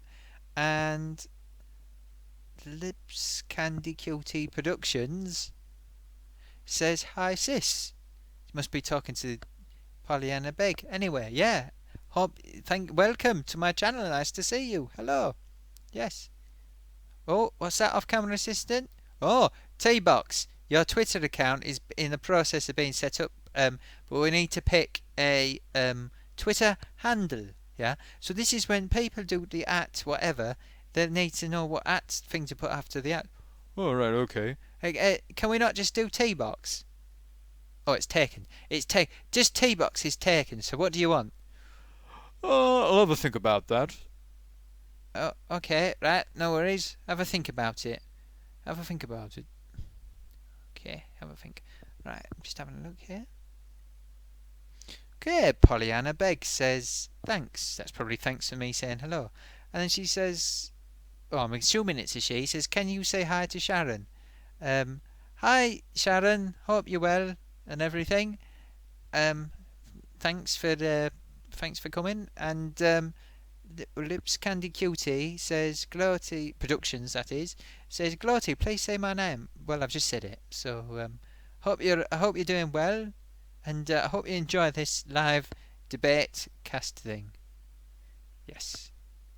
Oh, getting a bit off the topic of football here. This is the official Roker Report Gloatysock Live in affiliation. rokerreport.sbnation.com is where you can find out all the latest reports from Sunderland, match reports. Get over there and check it out. It's very, very good. But maybe not. Don't do it at the cost of watching this programme. Just remember it. Bookmark it or something. Let's see. Black Hat Gaming says, Gloaty T-Box Twitter. One true T-Box, laugh out loud. No, we're not going to do that. No. He's got a Twitter as well. Do you know that? He's got a Twitter. What's his handle? Was it the number one, as in the number one, the digit one. The one true potato. That's his. He's got about 3 followers. Oh dear. No, it's very sad, but I followed him, I think. I think I did. Maybe I didn't. I've had an idea for my Twitter, Gloaty.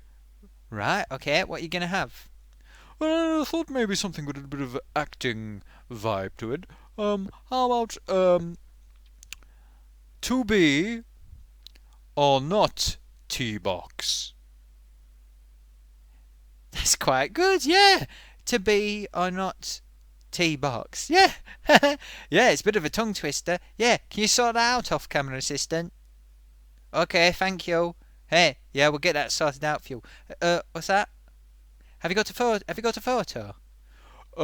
Yeah, off-camera assistant, you wouldn't mind using my normal, my normal shot, my headshot. Yeah, my acting one, yeah. Okay, thank you. Oh, yeah, let's sort it out. Great. Hey, that's fantastic. Okay, that's T-Box on Twitter. Is that done? Yeah, it's done. Okay, that's... What is it again? Yes, that, what was it, at before? Yeah. At to be or not T-box. I suppose I should have done that with numbers, really, but can we do it with words? It's done with words, yeah. That's what it is, yeah. Okay, so you can add T-Box using that if you want to. It's up to you. Add him, yeah. You should add him, because he's a good actor. Yeah, he's a very good actor, so please do that, yeah. Do you want to go and keep off-camera assistant company? Yes, thank you for that, Gloaty.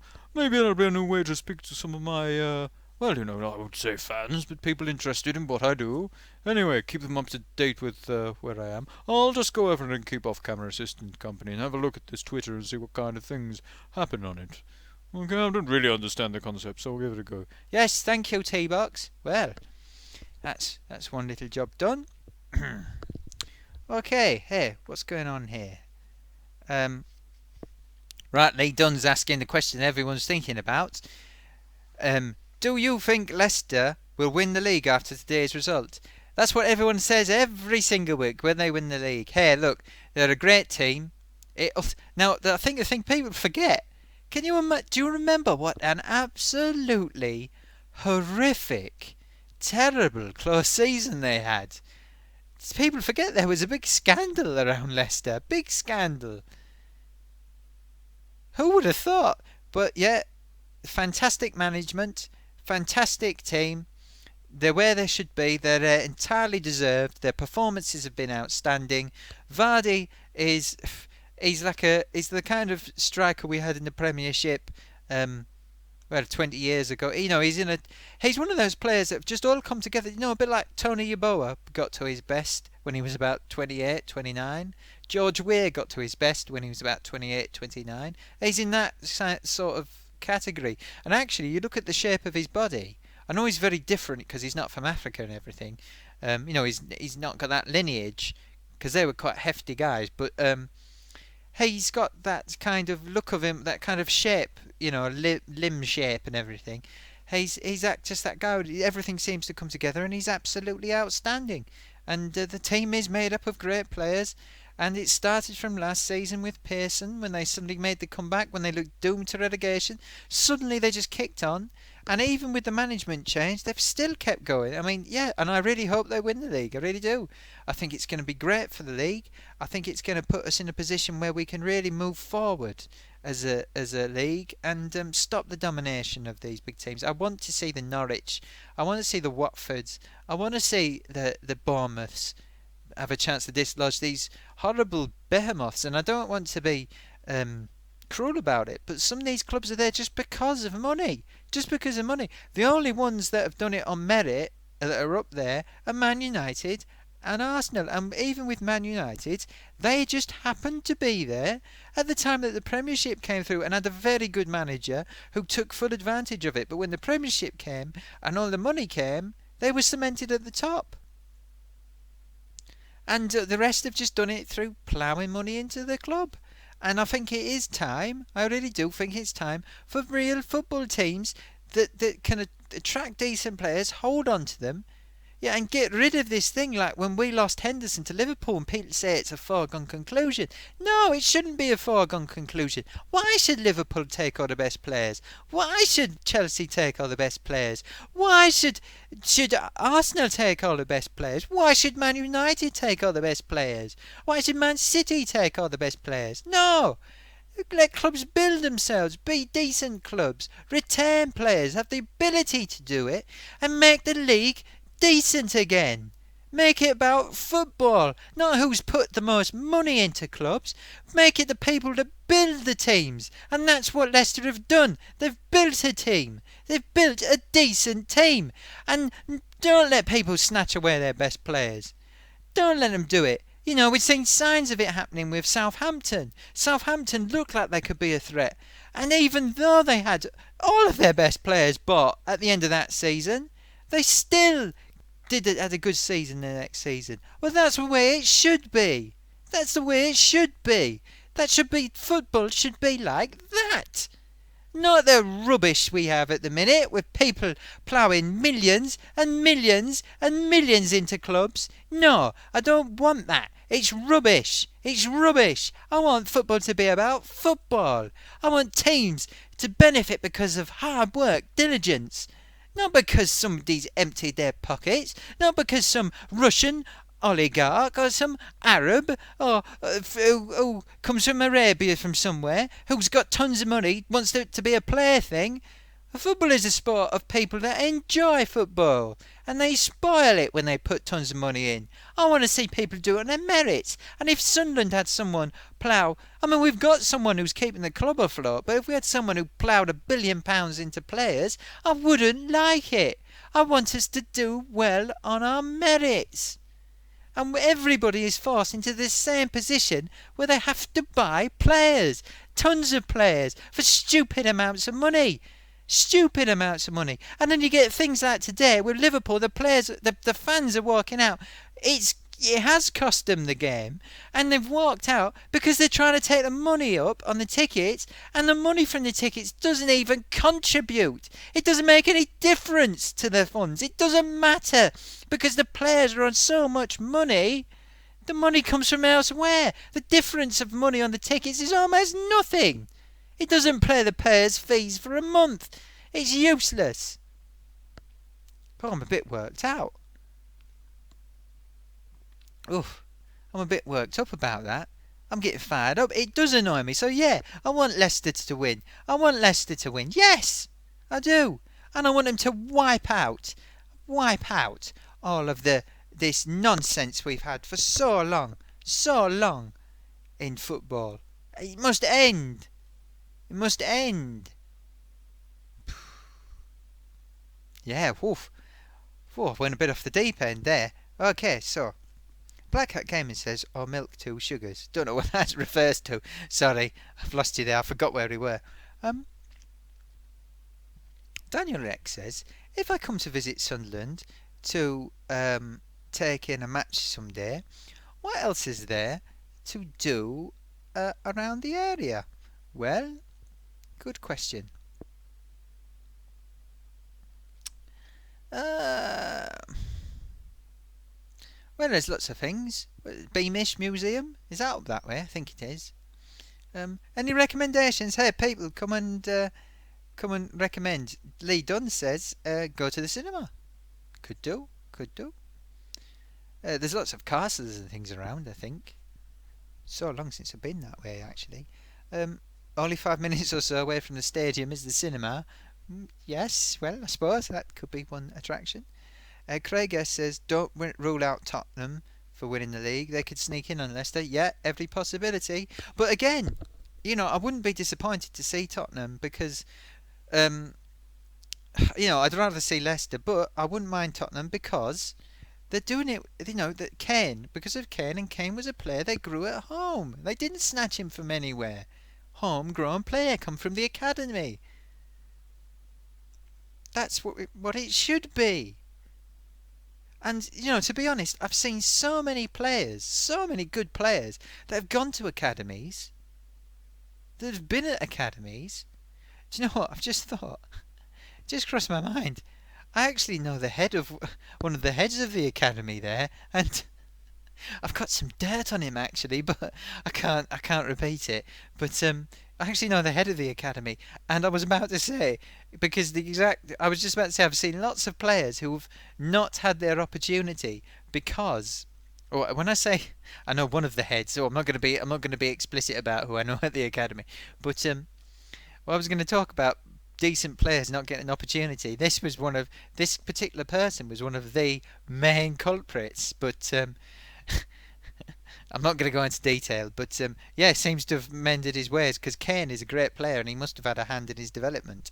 And they're doing the right thing. They're doing the right thing. Pains me to say it because I don't like this person in particular, but it pains me to say it. And but they're doing it. They're doing it. Anyway. So I wouldn't mind Tottenham winning it, but Leicester I'd rather do it because it would really annoy everyone. It would annoy everyone. The sponsors, everyone, they would be annoyed.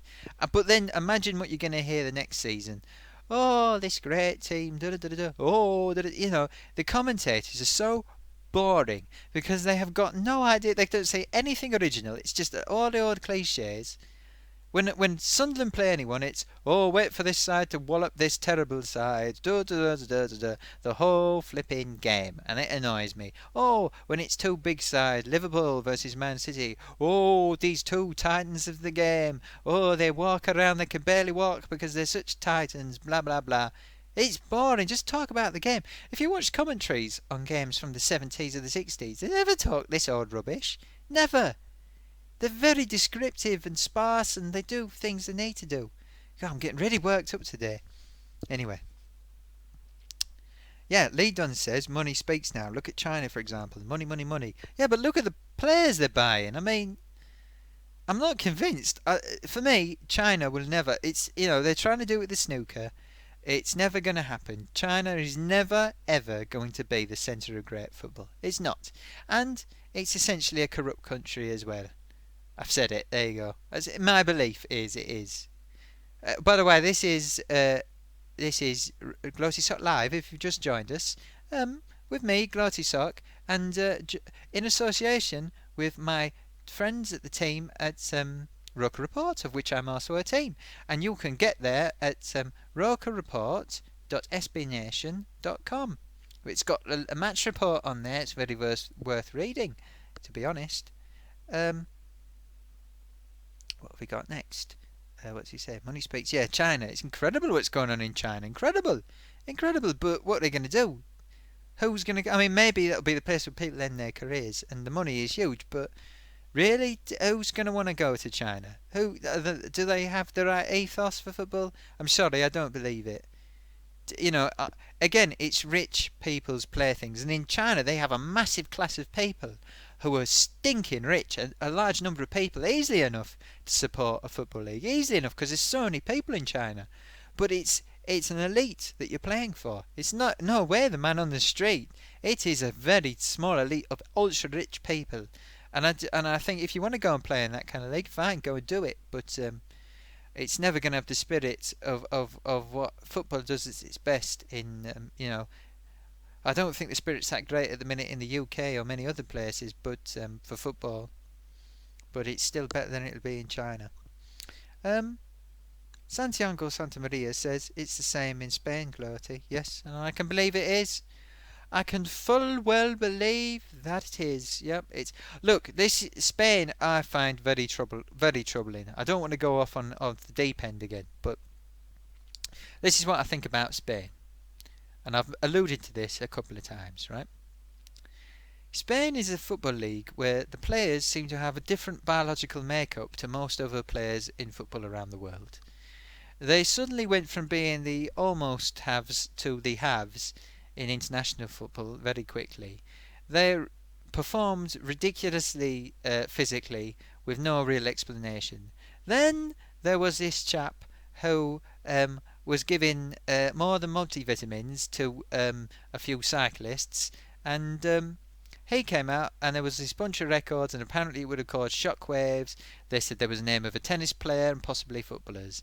Then there was a court case, and at the court case they stopped these names coming out. That's all I'm saying.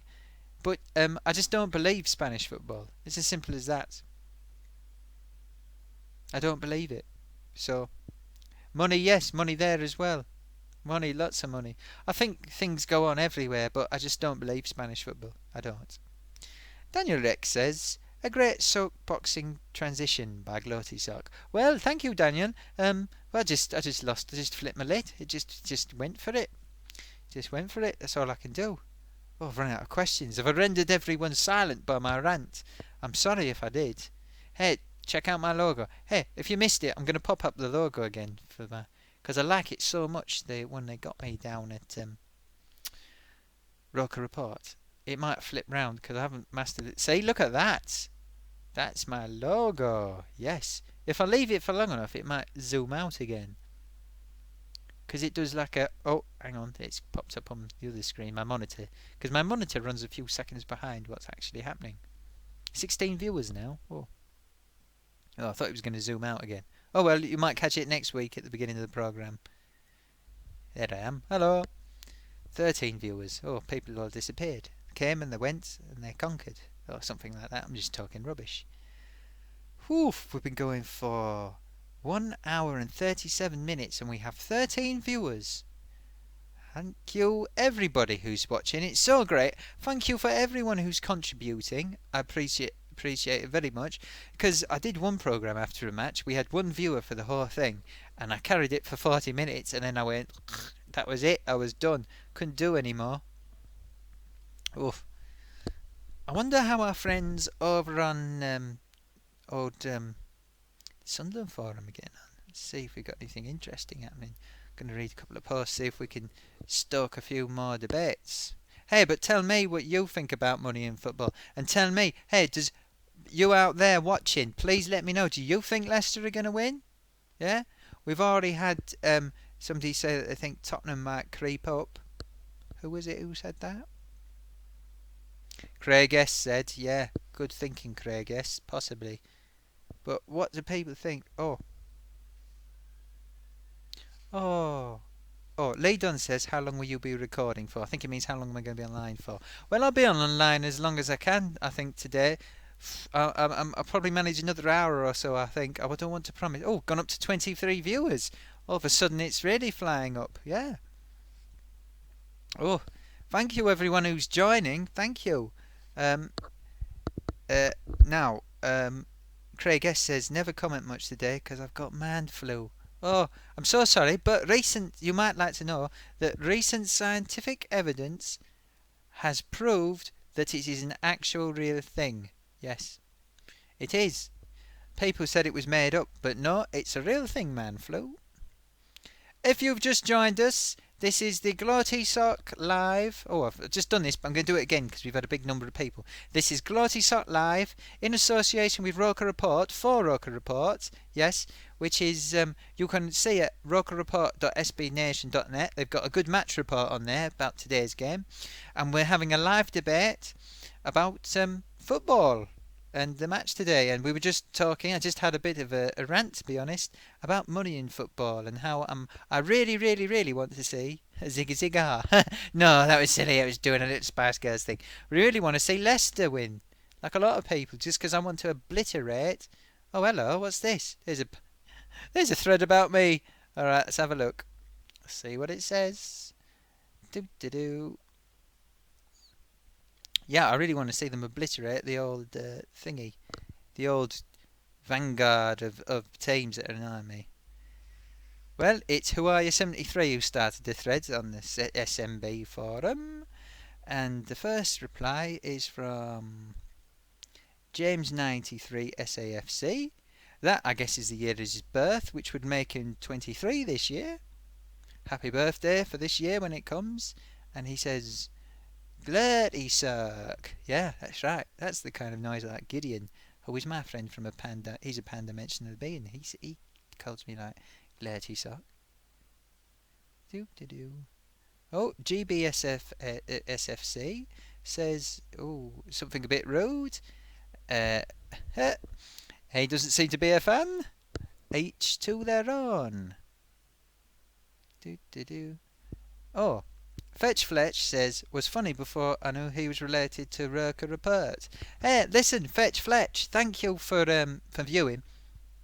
If I may explain, I'm a totally independent endeavour, and Roker Report approached me, and we had a chat, and what we thought was that we could scratch each other's back, so I was quite happy to become a member of the team, because then more people know via Roker Report about us, and about the programme we're doing, and Roker Report wanted to have a video thing on it, so, we thought, why not team up, be friends, and that's what we're doing, so I hope it works out, but there's no previous connection, not related, we're not related in any way. I don't know if it's possible to be related to a website, I don't know if they have DNA or if it works like that, but no. That's how it worked out. So I hope you don't feel bitter about it, but I can't really see a reason why. They seem like nice people, and we just want, I just want to make sure people can see this, and I think they do a good job, and they're just honest people doing things, for fun, and stuff like that. So I hope you can continue to enjoy this, because I just want to make friends and all the rest of it. It was funny before I knew he was related to Roker Report, and then Two Lane Blacktop says, oh, a fish paste crony. I don't even know what that means, I'm afraid. I've heard of Captain Fish Paste and people saying rude things, so I guess that might be one of the Roker Report people, but I'm not judgmental like that. I'm happy to work with anyone, really. I'd even work with the Potato. We're talking about maybe trying to approach him so he comes in without bursting in all the time, but it seems to prefer doing things that way. But no, I just like, I'm just trying to see what the resentment is about it, really. Fetch Fletch said something, and it's a bit rude. We can skip that. So Mackenboy says, nah, he's been doing it for ages off his own back. Yeah, I think he's got it right here, Mackenboy. Thank you, Mackenboy. He says he was saying that I was approached by a Roker Report who does social media, and yeah, got me involved. That was it. Yeah, it's pretty much spot on. I hope that they don't mind me saying that's it. I thought, why not? Yeah, it's nice. That's the thing. What you've got to remember is media. Let me tell you about media. The media. Now I know about the media because off-camera assistants told me about it, and we got experience of the media. The media. This is how you get into the media. Okay. There's two ways. You work for nothing and get paid by your parents to live. Yeah, this is true. This is true. This is pretty much it. Or um, you do other things to help you get up the ladder. Yeah, it's as simple as that. You have to get intern somewhere, know people, all the rest of it, right? And that's in the conventional media, right? Conventional media. Or you have to be really good at PR and just be really clever, and you can get, but it's really difficult to actually put money in your pocket, okay? So if you have a genuine, passionate thing about media or making videos like me, and if you've watched my videos, you'll see I just make videos for the fun of it, yeah? At present. Hey, if I can make a living out of it, I would. An off-camera assistant, he did used to make videos for a living, and he's retreated, a bit like Brian Wilson. Well, Brian Wilson, he retreated in the 60s and lay in his bed for 5 years. Well, off-camera assistant did lie in his bed, but he just said, "Oh, this for the game of soldiers. This is no good. Can't do this anymore." Because it's difficult making your way. So he stepped back and he approached me first of all to do these videos, and I said, "Well, yeah, I'll give it a go," because he thought I had something about me, you see, and I've always wanted to do it.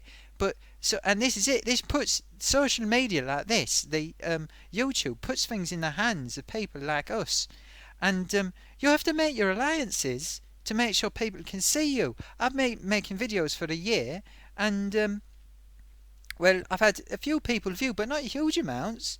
So, and people that have, I'm very grateful that Roker Report have asked me, approached me, because the more people see my video, and they want to have videos associated with their website. The people on the team like what I do, and that's why I'm doing it. So, I just, it's each to their own. But you need to, you're up against all the rest of the media avenues. That's the thing you got to do. So I don't understand the criticism really. I appreciate it, but I don't understand it. But there you go. I still keep doing what I'm doing, and watch or don't watch. I won't. It doesn't actually change anything. I don't think the content of what we're doing is going to change much. But or maybe I'm getting overly wordy about it. So anyway, to continue what Mackenboy says. It's odd, but it's just the sort of thing the internet is for. Just talking about Sunderland's no real difference to this place. That's it, and I think it's quite good. And one of the things it'll mean, I hope, is that we get even more people contributing. We've got a core of regulars who are really kindly coming along and contributing, and we get more people. We got people in America. Yeah, that's one of the things about Roker Report. People read from all over the world, and we get a bit more of a... See, I've only got about 100... Well, it's flying up, the number of people I've got on my Twitter, but I don't really have access to all these people, and they're bringing in people, and it's more people into the debate, and that makes a better programme. So I'm really looking forward to that. Yeah, I want that to happen. So hope you can all understand. I know I don't know, people have got rivalries or whatever, but it doesn't mean anything to me. It just, seem like nice people, and we're working together, part of the team. So, Two-Lane Blacktop says, Shudder, does Fishface still write stuff, or has he been banished from every print and online media outlet after his defining moment? Or see, this is all backroom stuff, I don't know. Anyway, let's see.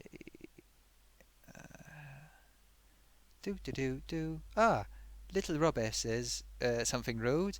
I'm ashamed to admit I lasted 15 seconds before turning it off. Well, at least you lasted 15 seconds. That's better than nothing. Hey, if it's not your cup of tea, I don't blame you. It's not a problem. Each to their own is what I say. Congratulations. Okay. Is there anything more? Where's the potato? Oh, he was on earlier, Dog Bark. He was on. He was in a funny mood. Cosmos Rock says, I find that very funny for some reason. Thank you very much. And Backy Booze and Billets says, profanity, he's bland. Yep, bland as could be. That's alright by me. If you think it's bland, hang on. What do you want me to do? Let's do something wacky. What can we do that's wacky? Oh, I can't think of anything because I'm so bland. But check out my logo. That's pretty wacky. Made by Roker Reports. Right, hang on. Let's see what comments we've got. We've got comments coming in here. I don't want to neglect them. I'm in a very ranty mood today. Okay.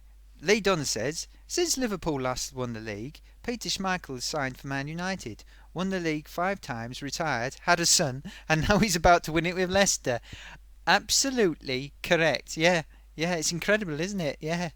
And Liverpool take it as a personal affront, a lot of the fans. A lot of the fans do, and I find that quite funny, really. I mean, it's clubs that think they deserve to win the league. They're incredible, really. Do they not realise only one team wins it every year? You know, it's ridiculous. But yeah, it's a very good point. Very good point. Cal says, fish paste used to post loads on the SMB. See, this is one of these backroom things I don't get involved in. Then started doing Roker reports. Oh, Callie's Mackenboy. Oh, hello Mackenboy. Hello, Cal Mackenboy.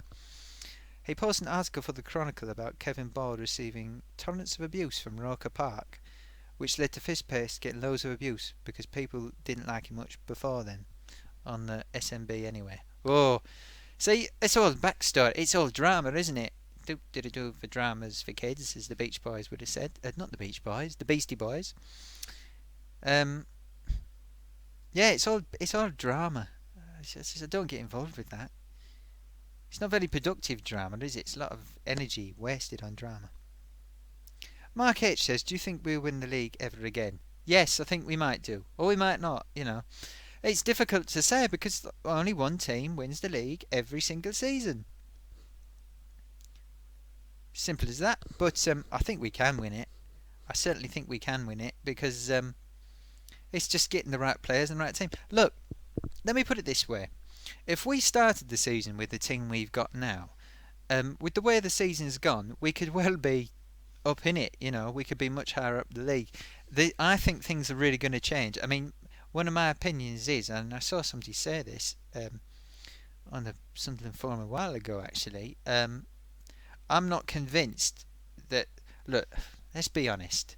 A lot of people are watching football in other means.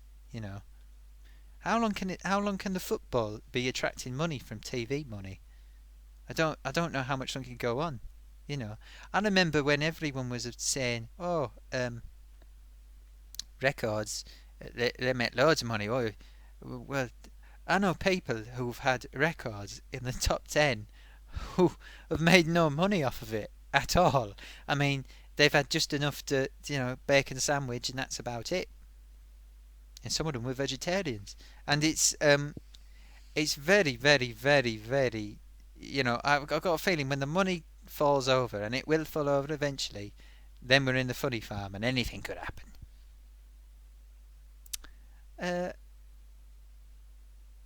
Craig S says, yeah, of course we could potentially do a Leicester. Yeah, there's potential for that. I agree. So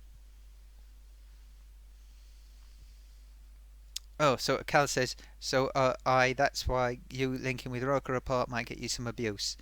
Uh, Since I've watched the last 3 live shows, thought I'd stick up for you on a place full of judgmental people. Well, thank you very much, Cal. Like I said, I hope they might see my response. I might write a response on there anyway. Oh, in fact, I know what I could do. I'll just when this has gone into catch up, I'll just come in and post the link direct to the bit when I addressed it, and it's just to straighten it out for them. I don't really care, to be honest. I've got to be honest, because I don't think I'm saying anything that's going to cause any problems in that way. So, like I said, I think I've explained. But I appreciate that, Cal. Thank you very much. Thank you very much, Cal Mackenboy. That's very kind of you. Margie McDonald says something about the Pope, which I'm not going to read because it's just, I think it's just said it for mild titillation. Let's see if there's any more comments. I tell you what, though, am I bland? Am I bland? That's what Back in Booze and Bullets said. Obviously, he didn't see some of my rant, but it's fine. I think this interactive stuff could be very funny on here, says Cosmos Rocks. Yeah, interactive is fun. Interacting right now. Two Lane Blacktop says, famous, oh, this is about this fish paste chap, famous for rewriting the history of the club legend, missing the birth of his child, and getting laughed off the internet, if I recall correctly, which I've found out that's what that IIRC means. Oh, Margie McDonald. Okay. Asking me to answer in an unpoliteful way, which means, oh, what have I done? Oh no. Oh no, this is bad when this happens. Oh no, I'm clicking the wrong things. There we go. Sorry, I clicked the wrong thing.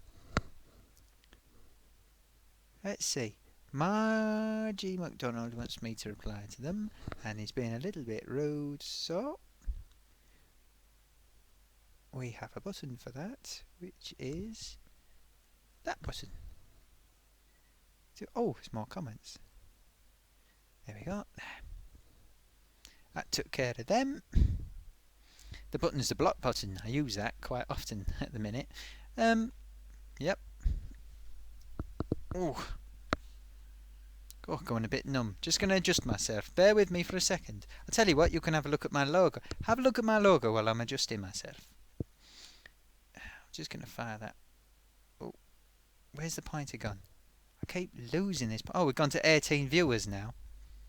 Hello, viewers. Oh, maybe they've come along because they've seen that I've been reading out the comments on that Sunderland forum again. Oh, yeah, this is tricky. Hello, viewers. Listen, some of you may be bitter about Roker Report, I gather, but tough luck, because this is hashtag Gloatysock Live in affiliation with Roker Report, proudly in affiliation with their quality articles. I can't vouch for all of the contents, but their articles are the same. Some of you might not like them. Well, I don't care. We are together. RokerReport.sbnation.net, publishing hopefully decent articles and stuff that we can affiliate with, and we're bringing a debate on behalf of Roker Report that anyone can get involved in. Anyone can. So just get involved. I don't know what that abbreviation for Mark H means. Richard English says, evening Gloaty, thoughts on the defence today? Well,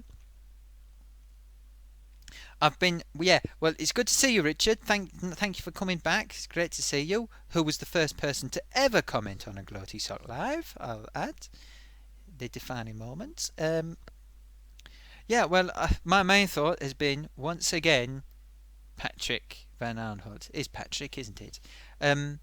Same thing I've been saying for a while, but tonight I think I've just come to the point, and I was saying earlier in the programme, I think we either need to move him to the wing, drop him from the squad, or we will get relegated. No matter how well we play, he continually makes a mistake, at least one, every game that costs us a goal.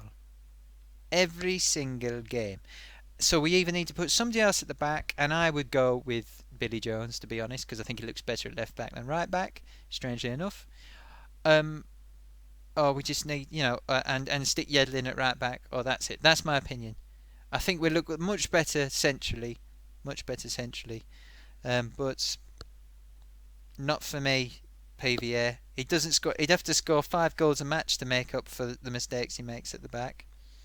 He doesn't do it. I'm just going to ping this logo on, see if it loops round, and then you can see it go again, because it was pretty cool. If you missed it, and then while I'm doing that, I can adjust myself. If I can find my pointer. Oh, it's got stuck on the edge of the screen. Oh, why have I got that? Why have you even got that open? Get rid of that. Okay, right. Now change it to the logo. See if it spins round again. Push that button. Right. Oh, I'm just adjusting myself. You should be able to hear me still, I hope. I hope you can still hear me. I'm just having a quick adjust, because this is quite serious. Has it pinged out again yet? When's it going to ping out again? Oh, please. Please. Zoom around. Oh, this is because I built this the wrong way, obviously. Oh, there we go. Zoom! Hey, that's quality, isn't it? That was the opening thing. I put that together earlier today with my off-camera assistant. It's pretty good, isn't it? loops around every minute and a half. I don't know how to actually restart the video though. Anyway, ooh, just get myself lined up. Okay, I'm back. Yeah, so that's my opinion on that. 16 viewers. Not doing too bad tonight. 16 viewers. That's good. That's very good. Right, see if we get any more abuse on the Sunderland forum. Do do do.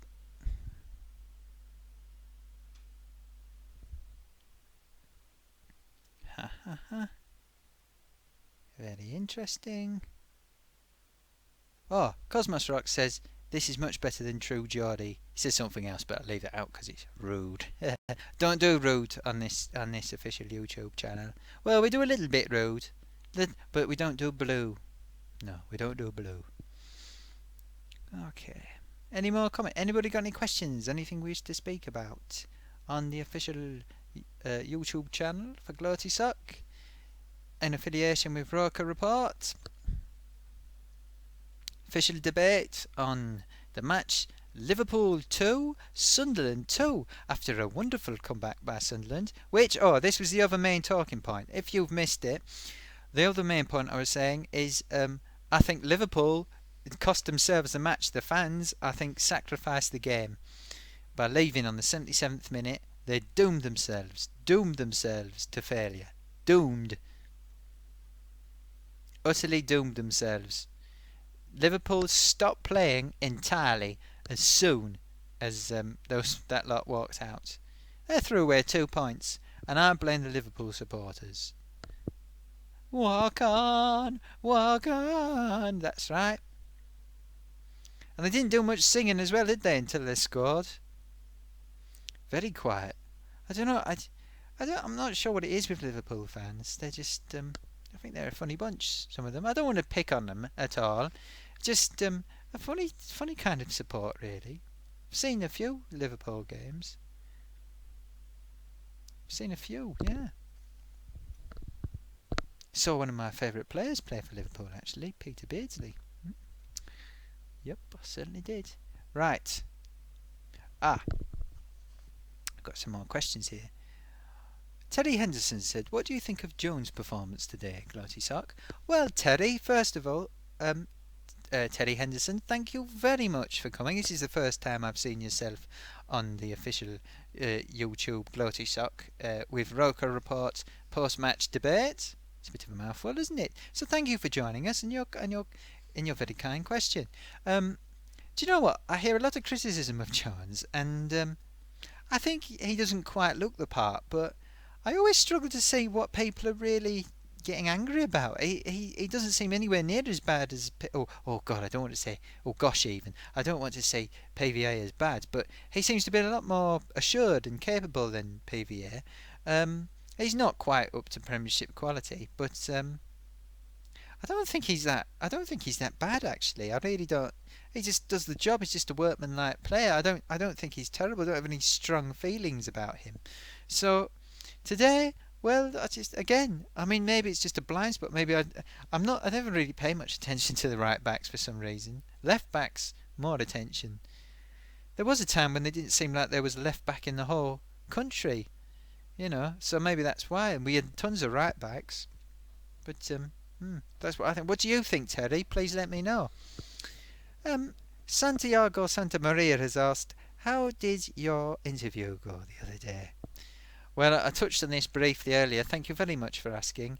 It didn't go so well. I had my red hat, as I was saying. They told the agent that I interviewed very well, but I didn't really seem to know anything. So for that reason, it was a no from them. So well, like I said, the wolf, if you can hear the scratching, is at that door, and I'm going to have to come up with something soon. But hey ho, I'll keep broadcasting until they're there bashing down the door, Okay, Cal says, I'd like to see Yedlin start next week. If we're going to play 3 defensive... is that defensive midfielder? Yeah, I guess he does mean that. We need a bit more attacking threat. Yeah, I think that's right. Yeah, I'd have Yedlin at right back and put Jones at left back. myself. And then put PVA on the left wing if they have to have him play. I mean, just stick him on the wing and say get a goal every game and we'll stay up, won't we? I suppose. Because he probably could do that. And it just gives that much more threat.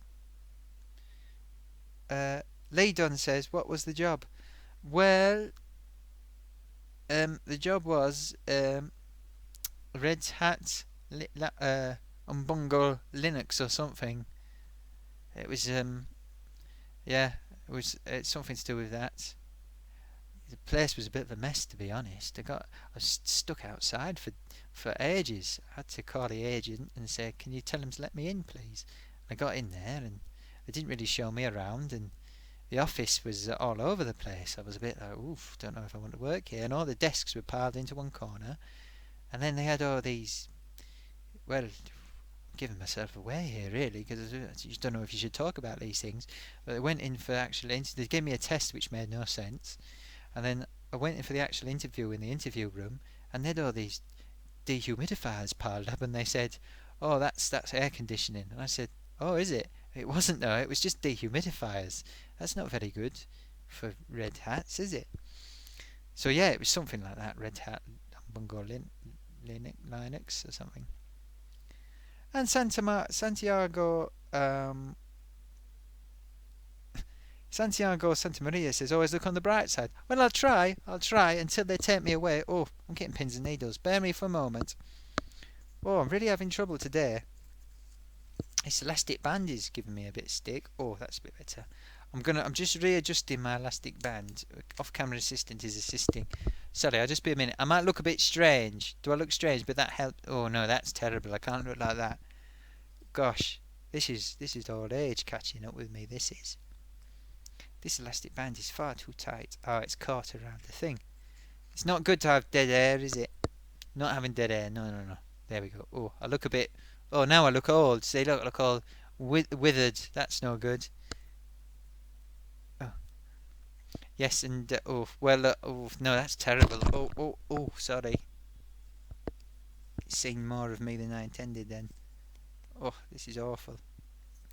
Sorry about this. Sorry. Oh, it's awful. Oh no, I look hideous. Please forgive me. Please. Oh, I can see what's happened. I've got something stuck. Is that any better? Oh, I look like an old man. What's happened to me? I look like well, I wouldn't want to say hideous old man, but I do.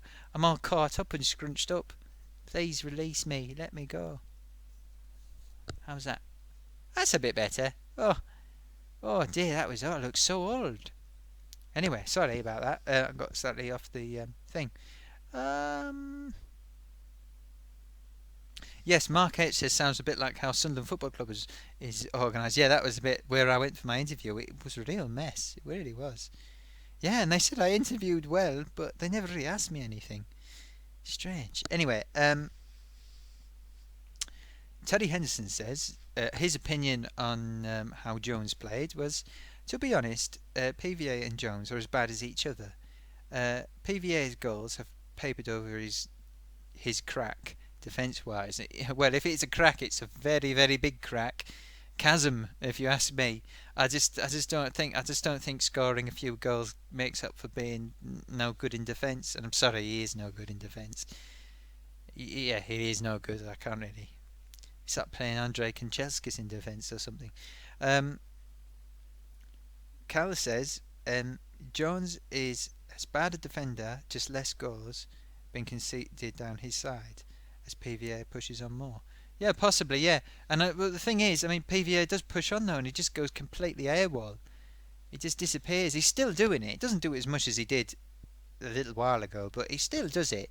He goes whoosh, off he goes, and he does it at least 2 or 3 times, and teams are waiting for that. I bet they can't understand why manager after manager picks the guy.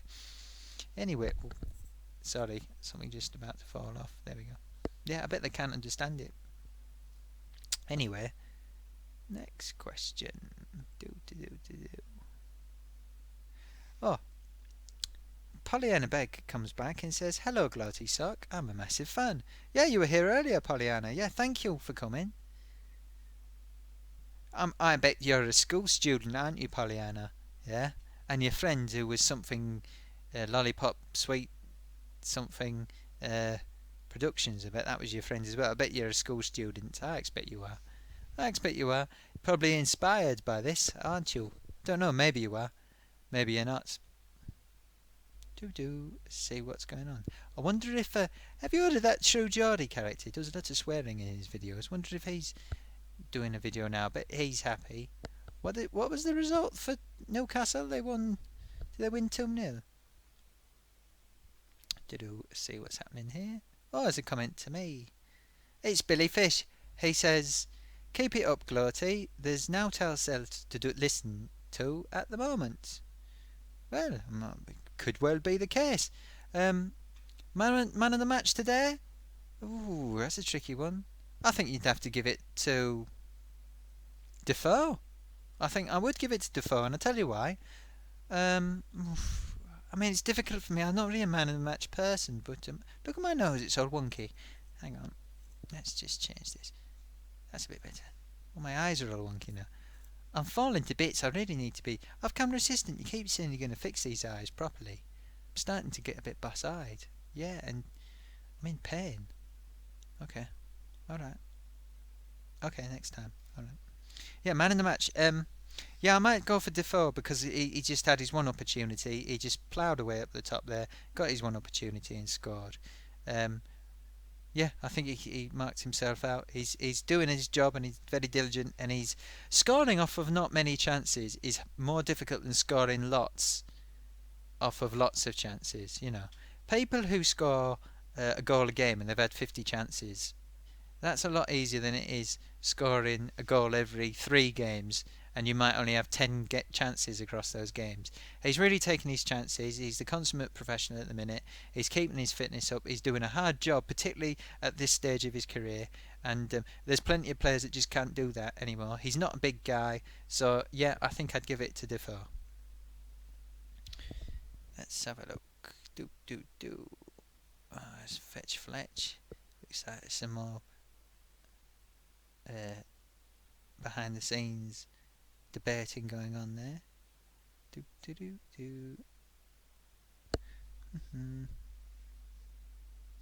It's not fish paste, says somebody else. Well, I'm certainly not fish paste. I'm Gloatysock, if that's what the suggestion is. And oh, that's all there is at the minute. That was Chris Ashley asking that. Chris Ashley, I hope things going well for you. Keep your confidence up, mate. Yep. You've got to get out there and, meet people and all the rest of it. Some lovely people out there. Yep. Yep, that's right. Lots of nice people out there. There's people out there for you, probably more than one. So you'll find them sooner or later. Like Chris Ashley. He's got a nice avatar. It's like a downtrodden blonde character who just can't see where the next thing, that's what his image. He just looks bleak, and he's wearing a Sunderland shirt, and he shouldn't be bleak, Chris Ashley, because things are coming around the horizon for you. I've foreseen it with my gloaty insight. Listen, if you're joining us, it's 15 viewers at the minute. This is the official Roker report. What do we call this? Gloatysock Live, yes. Gloatysock Live on YouTube, yes. And Roker Report is a site that publishes articles with fan interaction and journalism and everything, and it's at rokerreports.sbnation.com. Hey, and listen, if you don't already subscribe to my YouTube channel, you can do it with the subscribe button around here somewhere. Oh, look at that side of my face, it's gone unmutated. Can you sort that out? What is going on? It's really painful to move my jaw today. Oh, it's starting to stop moving. I'm going to have to get the cortisone. No, this is no good either. What have you done? Please. It's a tricky one, this. I'm going to be double chin now. Oh, I've gone into the double. Sometimes I'm double chin in some of my videos, but I don't want to be today. 16 viewers. Yeah, I've got a Twitter account, which is at Gloatysock. Hey, my pal, hang on. Are you still awake, T-Box? Yes, Gloaty, yes. Yeah, my pal T-Box has just opened his Twitter account, haven't you? Oh yes. What was the name again? It's to be or not T-Box. Yes. Yeah, at 2B or not T-Box. That's with words, not numbers.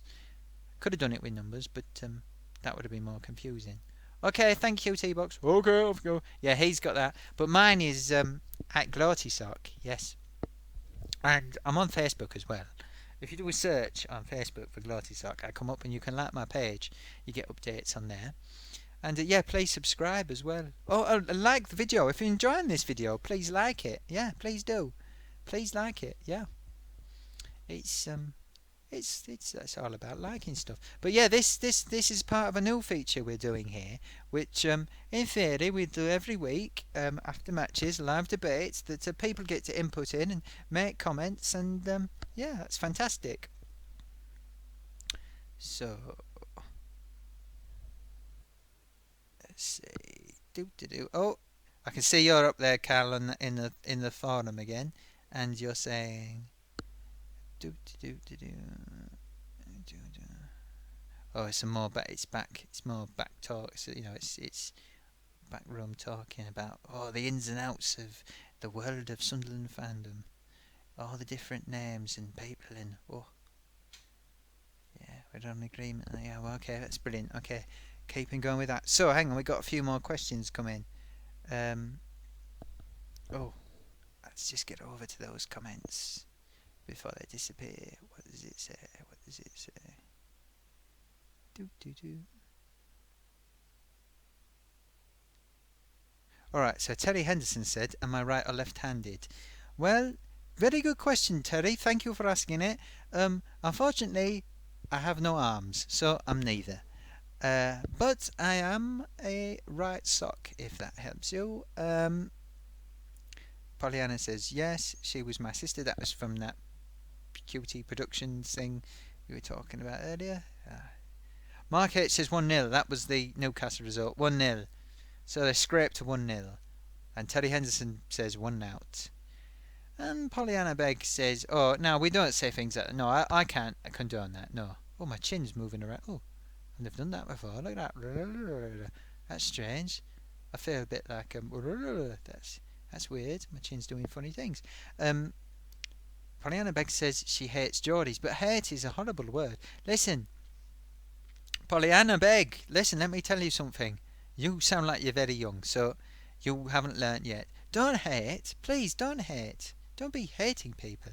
You might have seen that One True Potato, or his imitators, like there's one called One True Geordie, and all he does is swear and shout about, and he says very nasty things about, he goes, you know the way he talks, he goes, Mackhams, whoa, they're rubbish. How did we lose to that bleep, bleep, bleep? No. Let me sort this chin out. It's driving me bonkers today. This is terrible. Look at my lumpy chin now. That's not good. Oh, this is hopeless. Please, have mercy. Have mercy. Oh, please have mercy. Please. Is that better?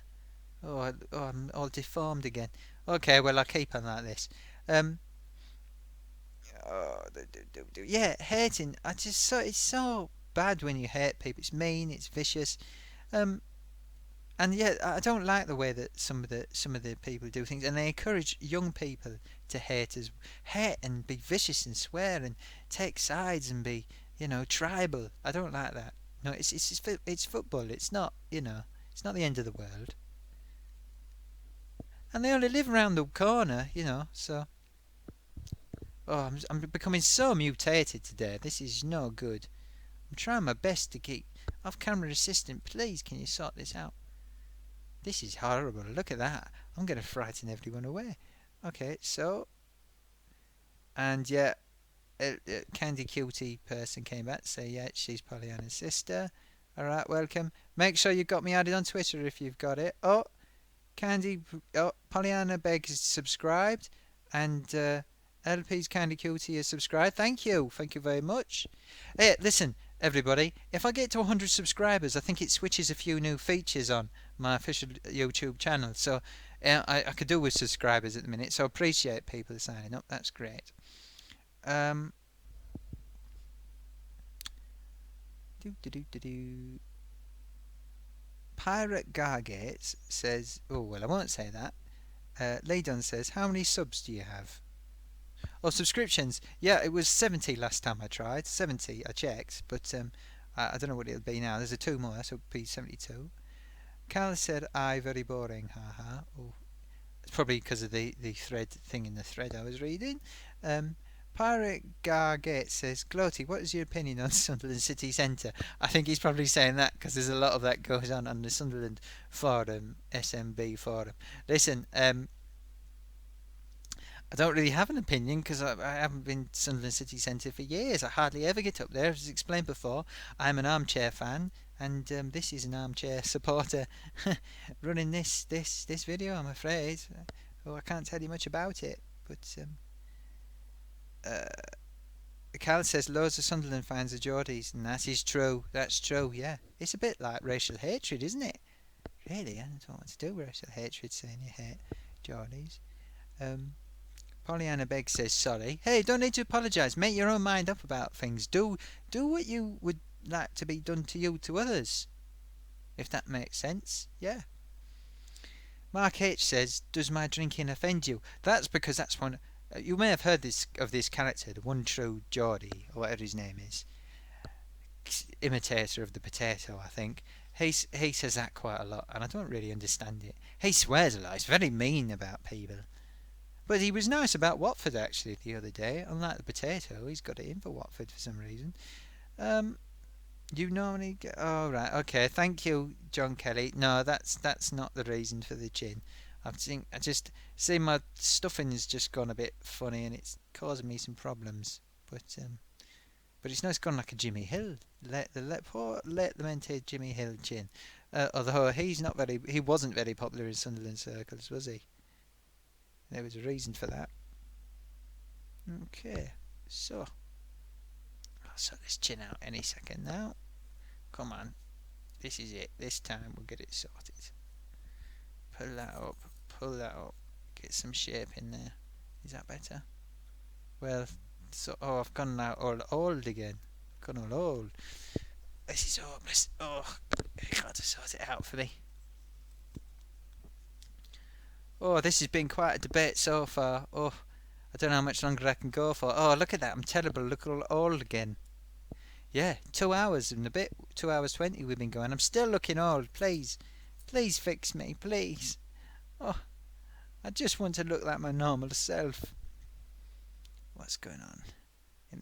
I've turned into Jimmy Hill sock. Look at the chin on me. Look at the chin. It's fantastic. Let's see, what is there to see? Refresh. Chris Ashley says, top lad is Gloaty. Thank you very much, Chris Ashley. Hope you're watching out there.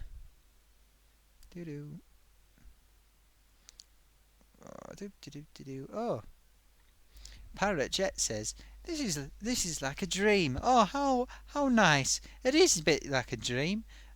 He continues, you have when you've eaten too much cheese before bed. Oh, is that a slight? I don't know, maybe it's a compliment, maybe it's not. Look at that, Jimmy Hill chin.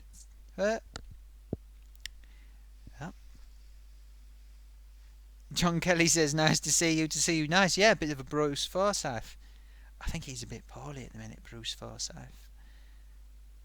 Yeah, I suppose I'm a bit more like Bruce Forsyth. Hey, it's the traditional time of the evening where they used to run the Generation Game.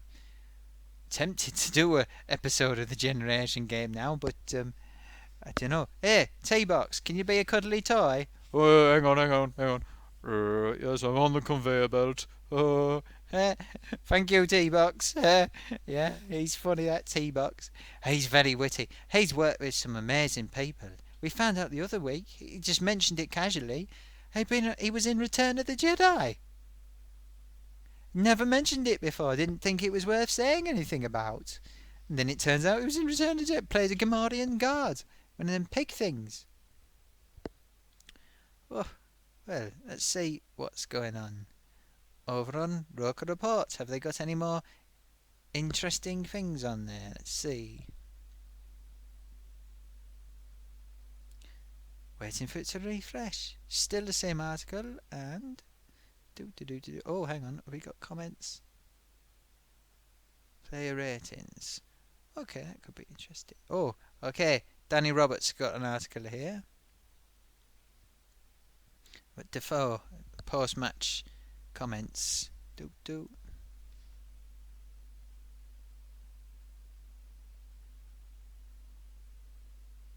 Do do do do do.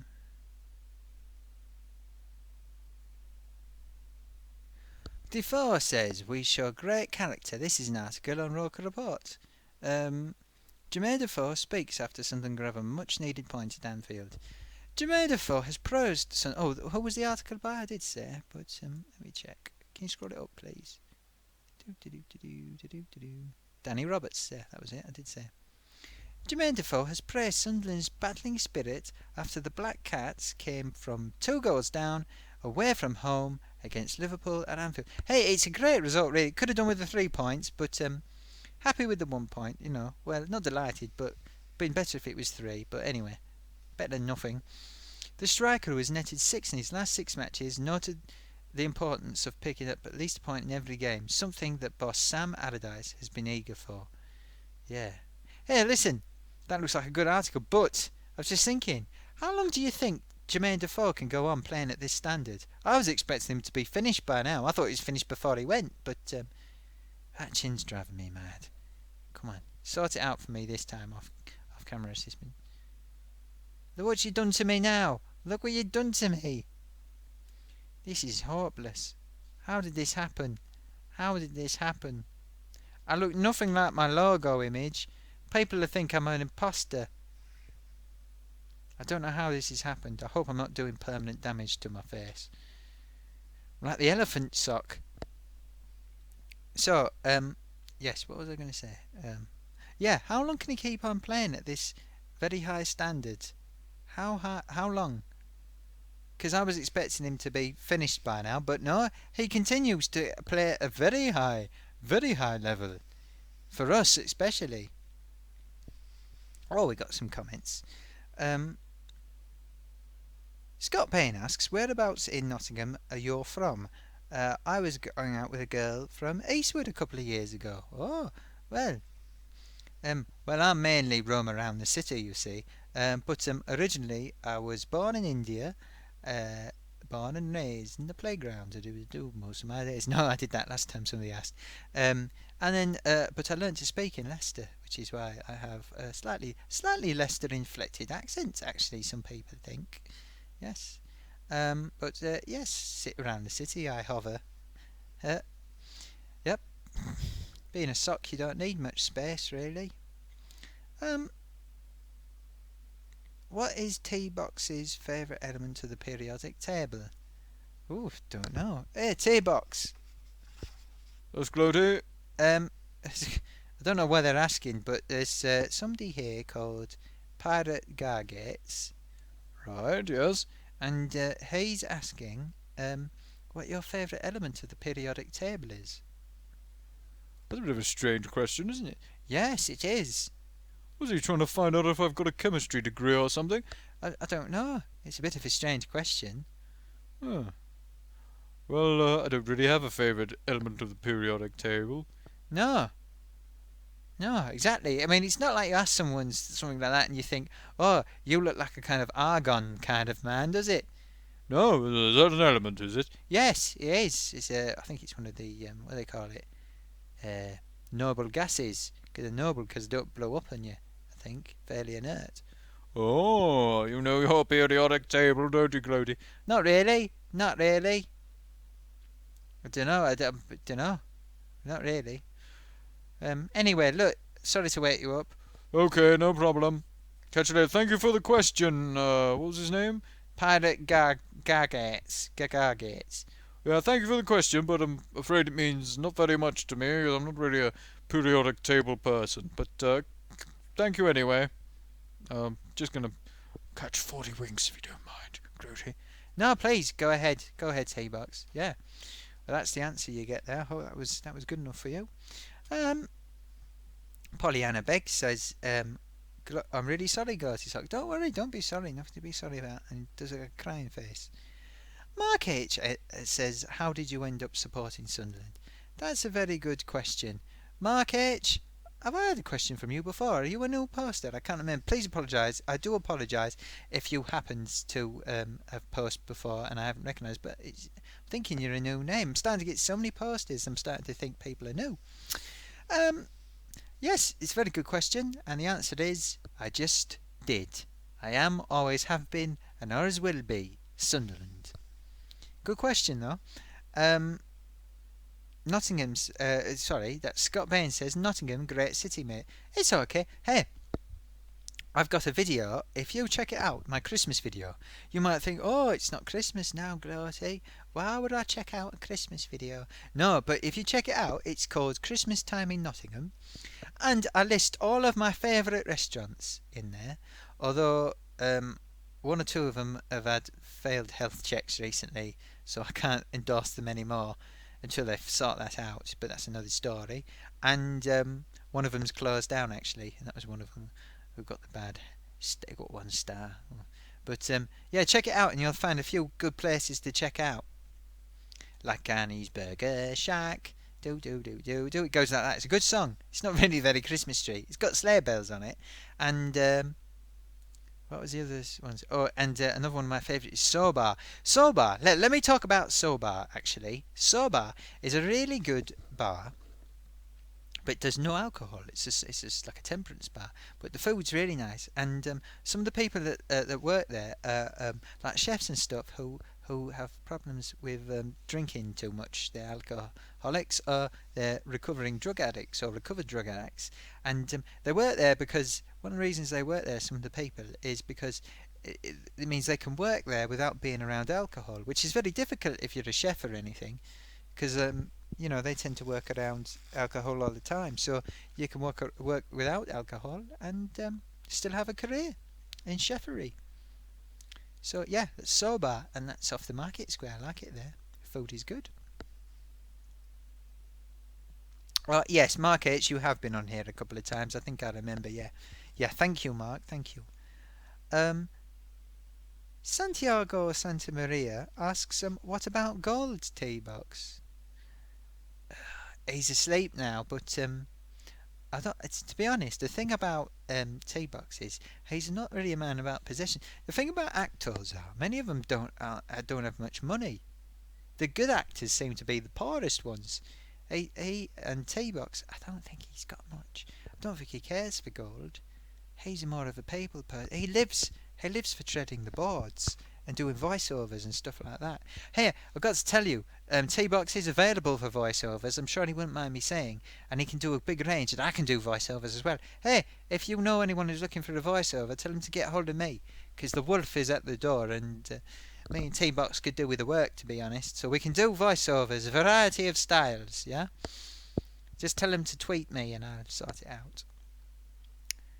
Oh, well, we're coming up to 2.5 hours. I think we'll be thinking about wrapping this chat up soon. So if there's anything that you particularly want answered, please go ahead and ask. I'm just going to have a look over on... Oh, what have I done? I've opened a new window right in front of this window. I'm just going to have a look over on the Sunderland site and see if there's anyone giving us grief. Or praising us. It's so ridiculous. I find it funny. Has the potato been on? Yeah, the potato has been on, Pacific, if you're watching. Thank you, Pacific, for watching. The potato has been on. He's gone. He's only been on once tonight, though, because I don't know, but I heard it rustling, so I think he's got a spot around here somewhere. He's like a rodent, but he's a potato. Do you mean it's ridiculous that you actually find it funny? Or do you mean this thing that we put together, that's hashtag Gloatysock Live, in association with Roker Report, in partnership, hand in hand, you scratch my back, I scratch your back. Is that both of our backs scratched, off camera assistant? Did I forget anyone? Do you mean that you find this actually ridiculous? I don't know. Is it yourself you find ridiculous for finding it funny, or is it ridiculous and you find it funny because it's ridiculous? This program. Please let me know. Um, mm-hmm. I know. Oh, this is Two Lane Blacktop. He says, I know what fish paste looks like. Gloaty's hands are too thin to be fish paste. But I have no hands. Two Lane Blacktop. I have no hands. No hands. No hands. No. Why must you rub it in? No. I'm a sock. Socks don't have hands. You got that wrong. Two Lane Blacktop. Was that the film with Dennis Wilson from the Beach Boys? I think it might have been. Two Lane Blacktop. Is it a surfing film? I think it might have been. I think it may well have been. Can you just move that around? Shift that around. Thank you. Still trying to sort my face out. That's marginally better. What is it? Oh, move the whole computer then. No, that's still no good. How did I mess this up so much? Hang on, that looks a bit better. Oh, that's a bit better. I think we're there. I think we've got the face sorted. That's good, seeing as we're not far from finishing the programme. So, did we get any more questions?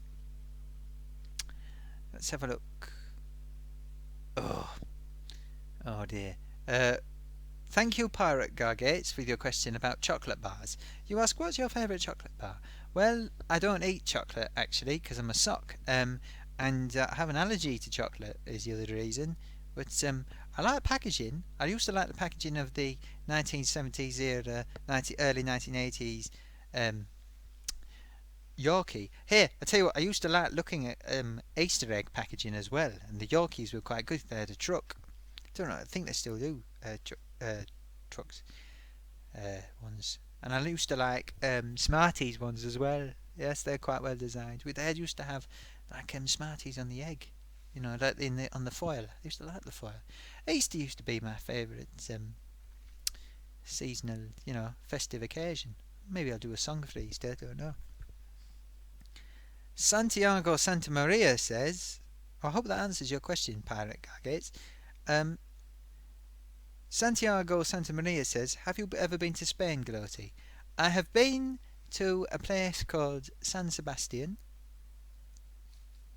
for about half a day. And I have been to a place called, what was it called? I don't know, if you go through the Pyrenees, I went through the Pyrenees, through the bandit country, when, what are they called? What are they called? Eta. And I went to the place when you go past Monaco, through the Pyrenees. So whatever that place was called, I went there. And got some like nut things which were cooked in, like they were like in a kind of glazed thing. Not glazed over, it's just a glaze on them. Okay. Basque Country. Oh, sorry, that was very loud. Sorry. Yes, Santiago Santa Maria says Basque Country. Sorry, I hope that didn't hurt your ears. Yes, that's it. Basque. I was in the Basque. Yeah. And again, only for a couple of days I've done that.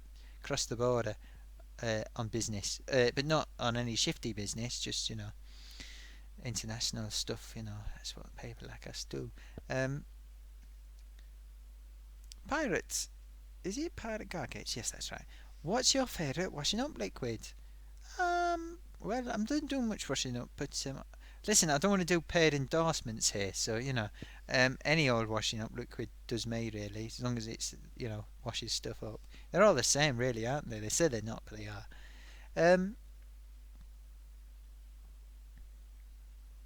Santiago Santa Maria says, so good to hear someone who has seen the real Spain.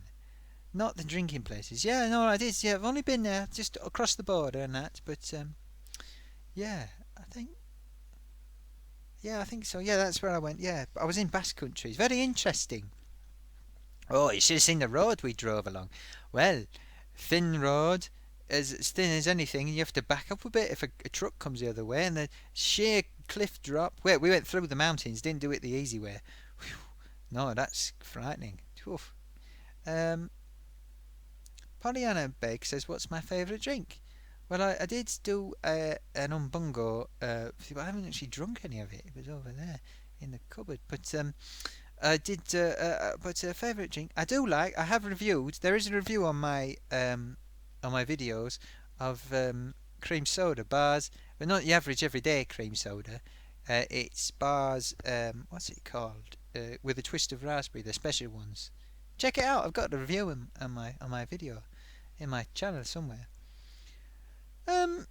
Craig S says KFC, Burger King, or McD's. That must be McDonald's. Good question. Good question. We're moving very much off the football debate here, but I'm happy to answer these questions.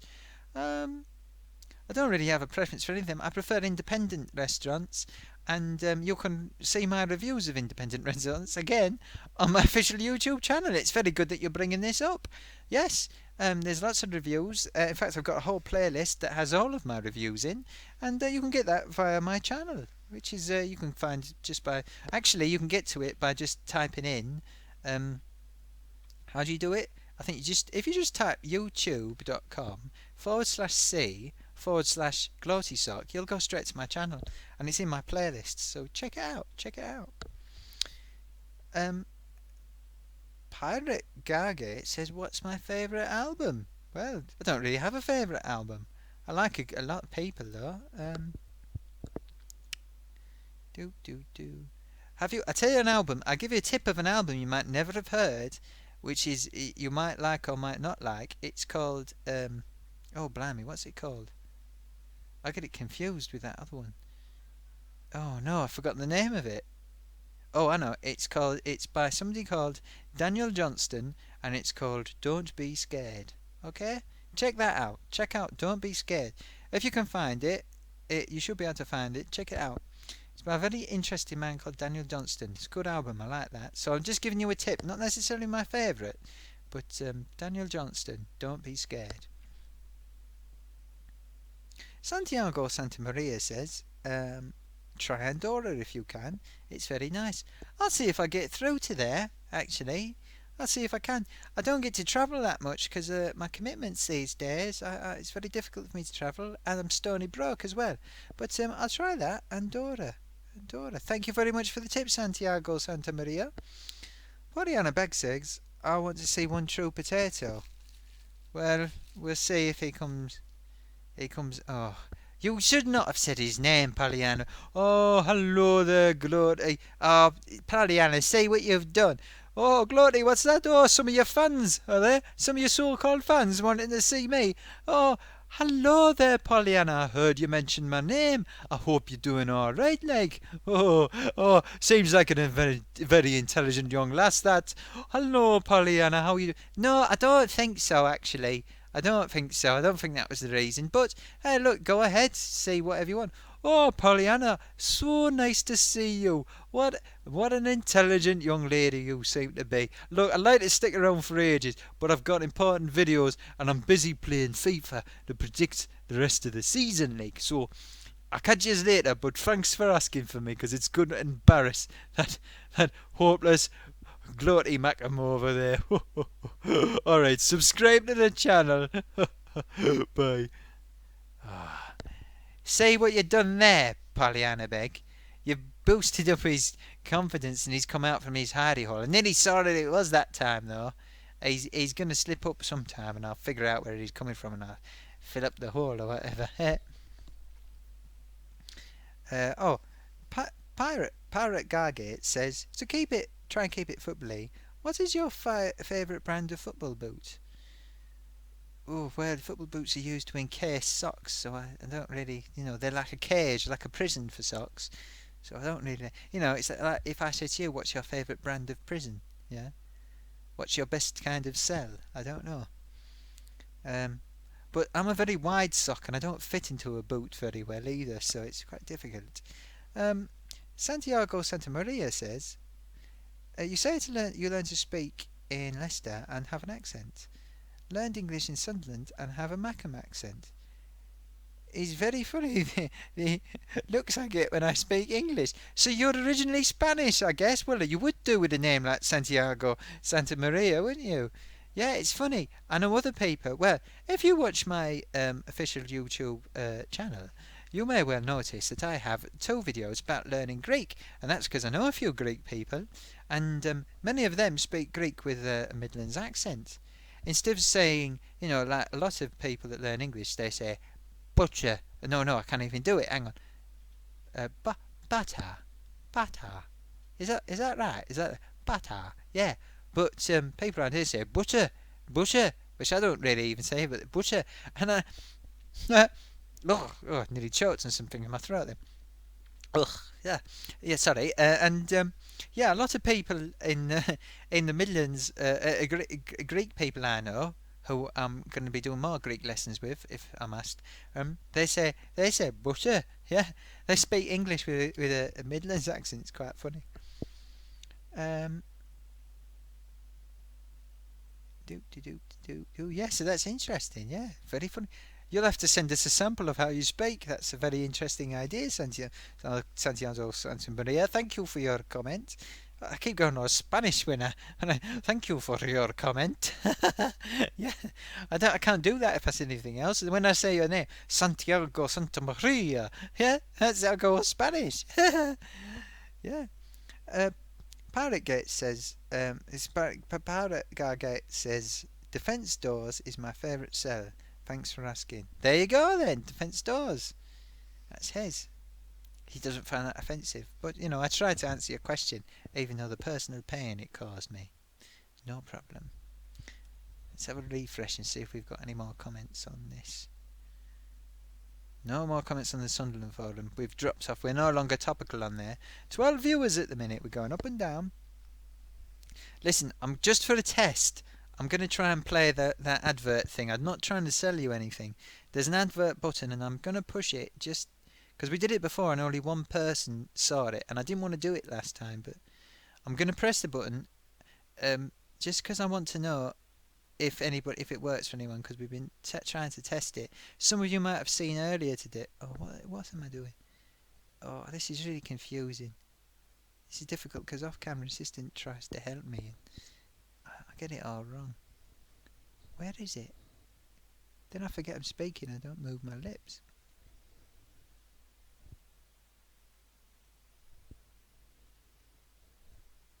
This is hopeless. Sorry, there's dead air here. I've lost my pointer. To put it bluntly, I've lost my pointer. I've lost my point. Oh, I can see it now. Right. Okay. So I'm going to try pushing this advert button.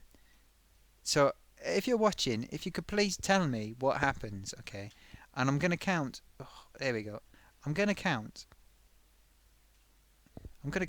to 5, okay? And that's when I'm going to push the button for the advert. And if when I count to 5, then I immediately go to 6, please let me know. And if it doesn't, it goes down. Please let me know, because I don't think it works properly, and I'm just trying to test it. Because I'm trying to work out ways we can make this into a sustainable thing. But I don't like adverts, but I'm just going to try it, okay? So I'm pushing the button. I'm going to count to 5. 1, 2, 3, 4, 5. I've pushed the button. 6, 7, 8, 9, 10, 11. Oh, okay, right. So I've pushed it. So some of you will be seeing an advert, but some of you wouldn't have seen the advert, and it's probably going to knock you all 30 seconds out of sync, I suspect. So I just want to see what happens. So please, your feedback is very much appreciated with this. In the meantime, where's the heat coming from? There's a lot of heat coming from somewhere. Oh, it's my computer. It's baking. I keep getting blasts of heat, and I'm wondering where it's coming from. This computer's working overtime. Working 9 to 5. What a way to make a living. Working 9 to 5. Oh, don't sing too much. Don't want the MCPS on my back. That's my logo back there. If you haven't seen it. Why aren't I getting that up? There we go. That's better. Do. Well, I'm going to be sore after this one tonight. Right, no ads for Mark H. Ooh, okay, we're going to hear the life story of... Thank you, Mark H, for feeding back on that one for me. Would you let me know if you've got an ad blocker on, please? That would be useful to know. Or no script or anything like that. That's what off-camera assistant's asking. Santiago Santamaria. Right, let's hear his life story. Yes, Gloaty, I moved to Sunderland when I was 6, as my father had a job there. Wow, somebody moved to Sunderland for a job. Now I work in the North East and also get contracts in Seville so I can see my grandparents and Real Betis. That's fantastic. I'm really glad to hear that. See, there's a connection between the Mediterranean, because Spain is Mediterranean, isn't it? And our friends up in Sunderland. Us. Yeah, our friends down there. That's fantastic. Well, that's great. That's great. And you learnt English. Now, funny thing is, I know some Greek people, not Spanish, and they went up to. One of them was going to go to Sunderland from Greece to Sunderland to study, and I said to them, "What's your English like?" And they went, "Not very good." And I said, "Well, I think you'll probably find that you don't understand a word they say anyway, so you started from scratch, you know." And when they went up there, everybody spoke Greek, they reckon. When every shop they started trying to talk in English, they said, "Oh, are you Greek?" and then started speaking in Greek. Is there some kind of secret Greek language learning thing going on in Sunderland? So I looked a bit silly. Okay, so Mark H says he's got no ad blocker. Thank you for that, Mark. Appreciate that piece of information. Lee Dunn didn't get an advert. Okay, thank you very much. Appreciate to know that. Harry Potts returns to us today and says, "Hi, Gloatysock." Hi, Harry Potts. Hi. Hi. I'm afraid I'm going to have to pack up the show fairly soon, but it's great to see you back again, Harry. I know you were here before, Harry Potts. Thank you for returning. Listen, Harry, this is where we are today. We are linked up with Roker Report. There's my new logo over there.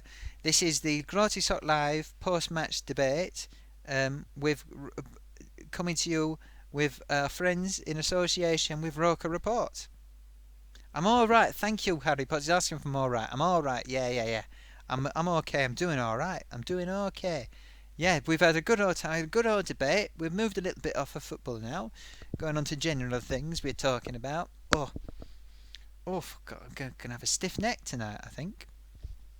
Yeah, we're talking about general things, and everything's going sort of well. But we are going to be winding it up because we're going for 2 hours and 50 minutes. Here, what was the result? What was the evening fixture tonight? What was the result? Good, he's glad. Thank you, Harry. That's very kind. I'm glad that you're doing all right. If you are, I hope you are doing well. You're glad, so I hope you are well. What was the result in the other fixture tonight? Anybody telling me? Because I'm not keeping track of it. I'm too busy broadcasting to the nation. All 10 of you. Oof. Got a bit dizzy then. Yeah, definitely going to have to start thinking about winding up for today. Because I put myself on the line. Well, I'll tell you what. You'll think about it on radio. You'll think it's difficult on radio, talking all the time. But I've done like a 3-hour slot like they do on Talk Sport in one go. You know, with no breaks. Just kept talking. I reckon I could do Talk Sport. Hey, I'll tell you what. Text Talk Sport. Tell them. Yeah, if you want. Why not? Yeah, I should mobilise my supporters. Get onto Talk Sport and say, Get Gloatysock on, do a programme. It'd never happen. It would never happen. 1-0 to Southampton, says Lee Dunn. Thank you. Thanks for letting us know. That's another result in. Wanana Mama got a red as well. Oh. Rings a bell, that name. Did he get a red against us as well? Oof. Oh, dear me. Oh, my neck is very stiff. Oh. Oof. Needs somebody to sort out a massage for that, I think. You know, nobody here's got any arms or enough arms to do it. Harry Potts asks me again, what are my thoughts on grapes? Well, I still have no opinion on grapes, apart from the tannins and everything. I know you like them, but the tannins can make you a bit odd looking, so watch out for that, Harry. Watch out for that, indeed. 11 viewers we have, and it's fantastic. Let's have a look. Let's see what's happening on Twitter, shall we? Am I looking on Twitter? Oh, I've got one notification. What is that? I got some new followers. Thank you, everyone that's followed me tonight. Thank you. I'm just having a look. Thank you very much. Yeah, 3 new followers. Thank you. Hey, my followers are really shooting up on Twitter. I've got, what's it, 115 now, is it? Oh, 113. Must have dropped a few followers at the same time. But that's what happens. A few steps forwards, a few steps back. People actually watch us and think we're rubbish and unfollow and, you know, which is fine. I've got no problem with that. It's great, you know. Everybody finds what they like, find what they don't like. Uh, Pollyanna Begg asks, what is my Twitter? Thank you for asking. My Twitter is at Gloatysock. That's spelt at, the at sign, GLOATYSOCK. Please do add me, and yeah, I'll be happy to have you added to my Twitters.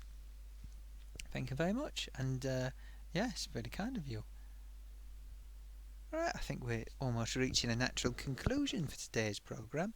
There were people asking me about the t-shirts. Like I say, I have got somebody designing them for me, top designer, who's we're going to put something together so that you people can see it. And when it's put together, we're going to let you know who the designer is because they're a top person, and you will be excited. Not that you might necessarily recognise the name, but I'm a bit like David Bowie because I go out looking for the best people that have not yet been discovered, and I use them. Just having a quick look on Twitter, see what's happening. Can you scroll that down, please, off camera assistant?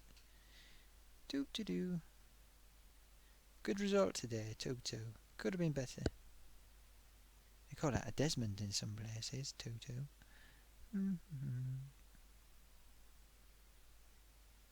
Oh, there's Gary Lineker.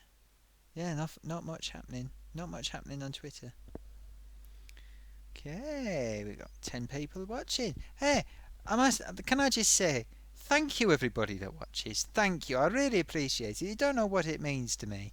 How nice it is to have people come and watch me do this. Like I say, and please. It's just so nice to know that people appreciate it. Because if you're sticking around, I'm guessing you're appreciating it. Because you've got lots of other things you could be watching, and that means a lot to an old sock like me. Yeah. Hang on, got some comments. Okay, Harry Potts is playing Grand Theft Auto and asking what she do next. I don't approve of that game actually. I think it's violent, pointlessly so. Pollyanna says thank you for telling her the Twitter, and then she says please don't go. Look, I'm sorry Pollyanna, but I've been on for approaching 3 hours and I'm starting to wane, and when I wane my performance goes downhill and we can't have that. Santiago Santa Maria says have a good night Gloaty and see you again soon. Yeah, have a safe journey. Have a safe journey if we don't speak before then, Santiago Santa Maria, and yeah, hope it all goes well. I guess you're getting a plane. You wouldn't be driving. Paniana says, oh, okay, that's nice. Okay, and I can't remember if I blocked Harry Potts last time. I think he's walking the line at the minute. Let's just have a last look and see if anybody's saying anything about me and my ears are burning over on that Sunderland forum. Nope, they've stopped. It's always interesting to see people talking about you. But no, they've stopped. Yeah. Right. So, well, I think this has been a resounding success. I'm very happy. I'd just like to say thank you very much to my friends at Roker Reports at the start of this association, cross promotion and all the rest of it. We'll all be, you scratch my back, I'll scratch your back, and all the rest of it. Harry Potts asks, when am I live streaming again? Look, possibility, I'm not sure. There's nothing solid planned. Possibly Tuesday, maybe earlier. And then, but I will definitely be streaming the next Roker report. The plan is, I say definitely, the plan, apart from unless something unpredictable happens, is it'll be a late evening, Gloatysock Live with Roker report next Saturday. The match is Saturday, I think. But I know it's an early kick-off, but I won't be on until later on. We're going to try it later. So it'll probably be around 10 o'clock-ish. But if you follow Worker Report, you get on my Twitter, you'll know when the next ones come. Or subscribe to my official YouTube channel. And you'll get an alert, I suppose, or something when I'm live. So that'll be the plan. What we got here? Pollyanna says She's followed me on Twitter. Please follow back. And she's given her Twitter handle. Yeah, I'll do that for you right after this program. No problem at all. Harry Pot says okay. That's fine. You're subscribed as well. Thank you, Harry. That's fantastic. Helps us out. Enables the more people we've got subscribed, the more viewers we get. Hey, look. And also, look. Listen. Word of mouth is how this is going to get out as well, you know. We need as many people as people. People are always people, aren't they? They never change from not being people. We need as many people as possible watching, yeah? So tell your friends, evangelise. Yeah, we call it evangelising. Hope that doesn't offend anyone. Say, hey, have you seen Gloatysock? And they go, who's Gloatysock? And you say, oh, you don't know who Gloatysock is? Oh, okay. Thought you knew about this kind of thing. But, sorry, what do you mean, Gloatysock? Well, you know, Gloatysock, you know, official YouTube channel, yeah, debates and stuff, videos and lots of things. Oh, I thought you knew about the latest trends. Oh, latest trend is it? Oh, please, tell me about it. Of course I know about it, but yeah, well, who's it? Gloatysock? Yeah, Gloatysock, at Gloatysock on Twitter. Oh, right, okay. And if I were not to know about him, how would I have found out about him on YouTube and stuff? Oh, he's on YouTube. It's Gloatysock again. Oh, is it? Oh, of course I know about Gloatysock, but yes. Oh, yes. Oh, yeah. That's what you got to do. Shame people into following us. Yeah. Oh, Harry Potts has told everyone at school. Thanks, Harry. Make sure they're subscribed, yeah? Make sure they're subscribed, that'd be great. Greg S says, PS4 or Xbox One? Xbox One is the newest one, it's not the first Xbox, isn't it? I don't know anything about computer consoles, really. I think they're consoles. Amiga, I like Amigas. And, I like Radifin-based systems as well. Very old system. And, what else do I like? Teenage Mutant Hero Turtles LCD game I liked. Harry Potter said he will. Yeah, you know, evangelise. Yeah, this is it. This is what we need to do. Get people watching. Bring them in. Word of mouth. Remember the act? Remember? Oh, the Gloatysock. Oh, Gloatysock. Well, what's that then? It's the. Well, you must know about that. It's trending, yeah? Tell them it's trending. That'll get them in. Say, oh, it's the new trending thing. Don't you know about it? It's trending. And they'll go, oh, trending, is it? I mean, yes, of course, I know about it. Of course. Yeah, that's it. Okay. Oh, Pollyanna Begg says, just to let you know, my dad is a huge fan too. Hey, thank you. Say thank you to your dad. Say thank you to your dad. Hey, Pollyanna Begg's dad.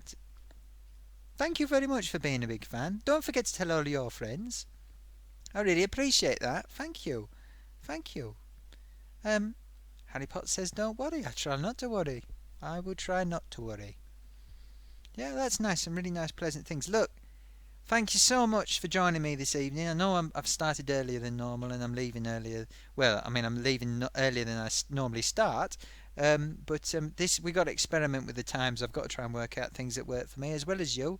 So I'm trying to do it so we can catch the most people possible. And I don't want people to be, if they've got school the next day. I mean, I know you probably don't have school the next day if you're at school because it's Saturday. But I don't want those that do have school to stay up late because it makes me feel bad. Anyway, until next time. Thank you so much. Evangelise, and thank you, Roker Report. That's you can visit them at rokerreport.sbnation.com. And thank you everyone who's watched today. Really appreciate. Oh, James, look, hang on. Let me finish this bit. Thank you so much for everyone who's watched today. And Pollyanna Begg says please say hi to her dad, James. Pollyanna Begg's dad, James. Thank you so much. Really appreciate. James, thank you so much, James. Very much appreciated that you're enjoying this programme. Don't forget to tell your mates. Yeah, don't force them to watch it. But just tell them. Say, Gloatysock, he's top quality. Yeah?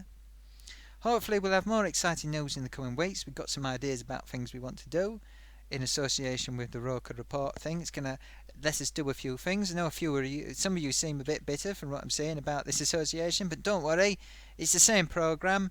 just it gives me an opportunity to do more stuff, and hopefully more people will get over to see the programme, which is what it's all about at the end of the day.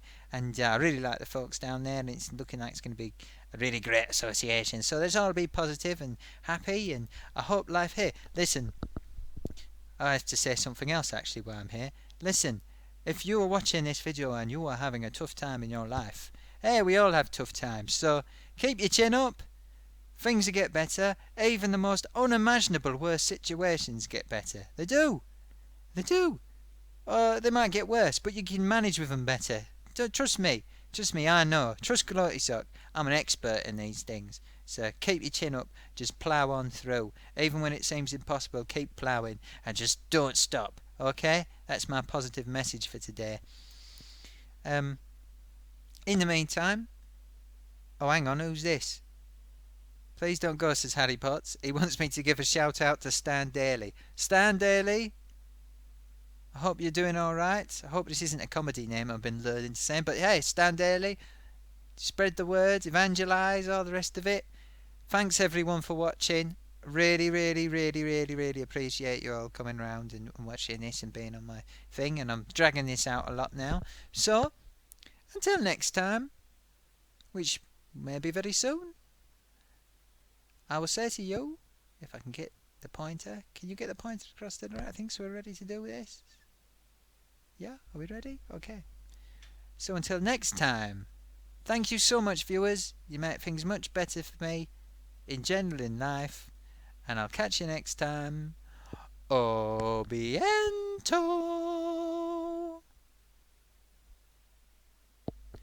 And please remember to switch off your computer set and don't leave it on all night using up electricity.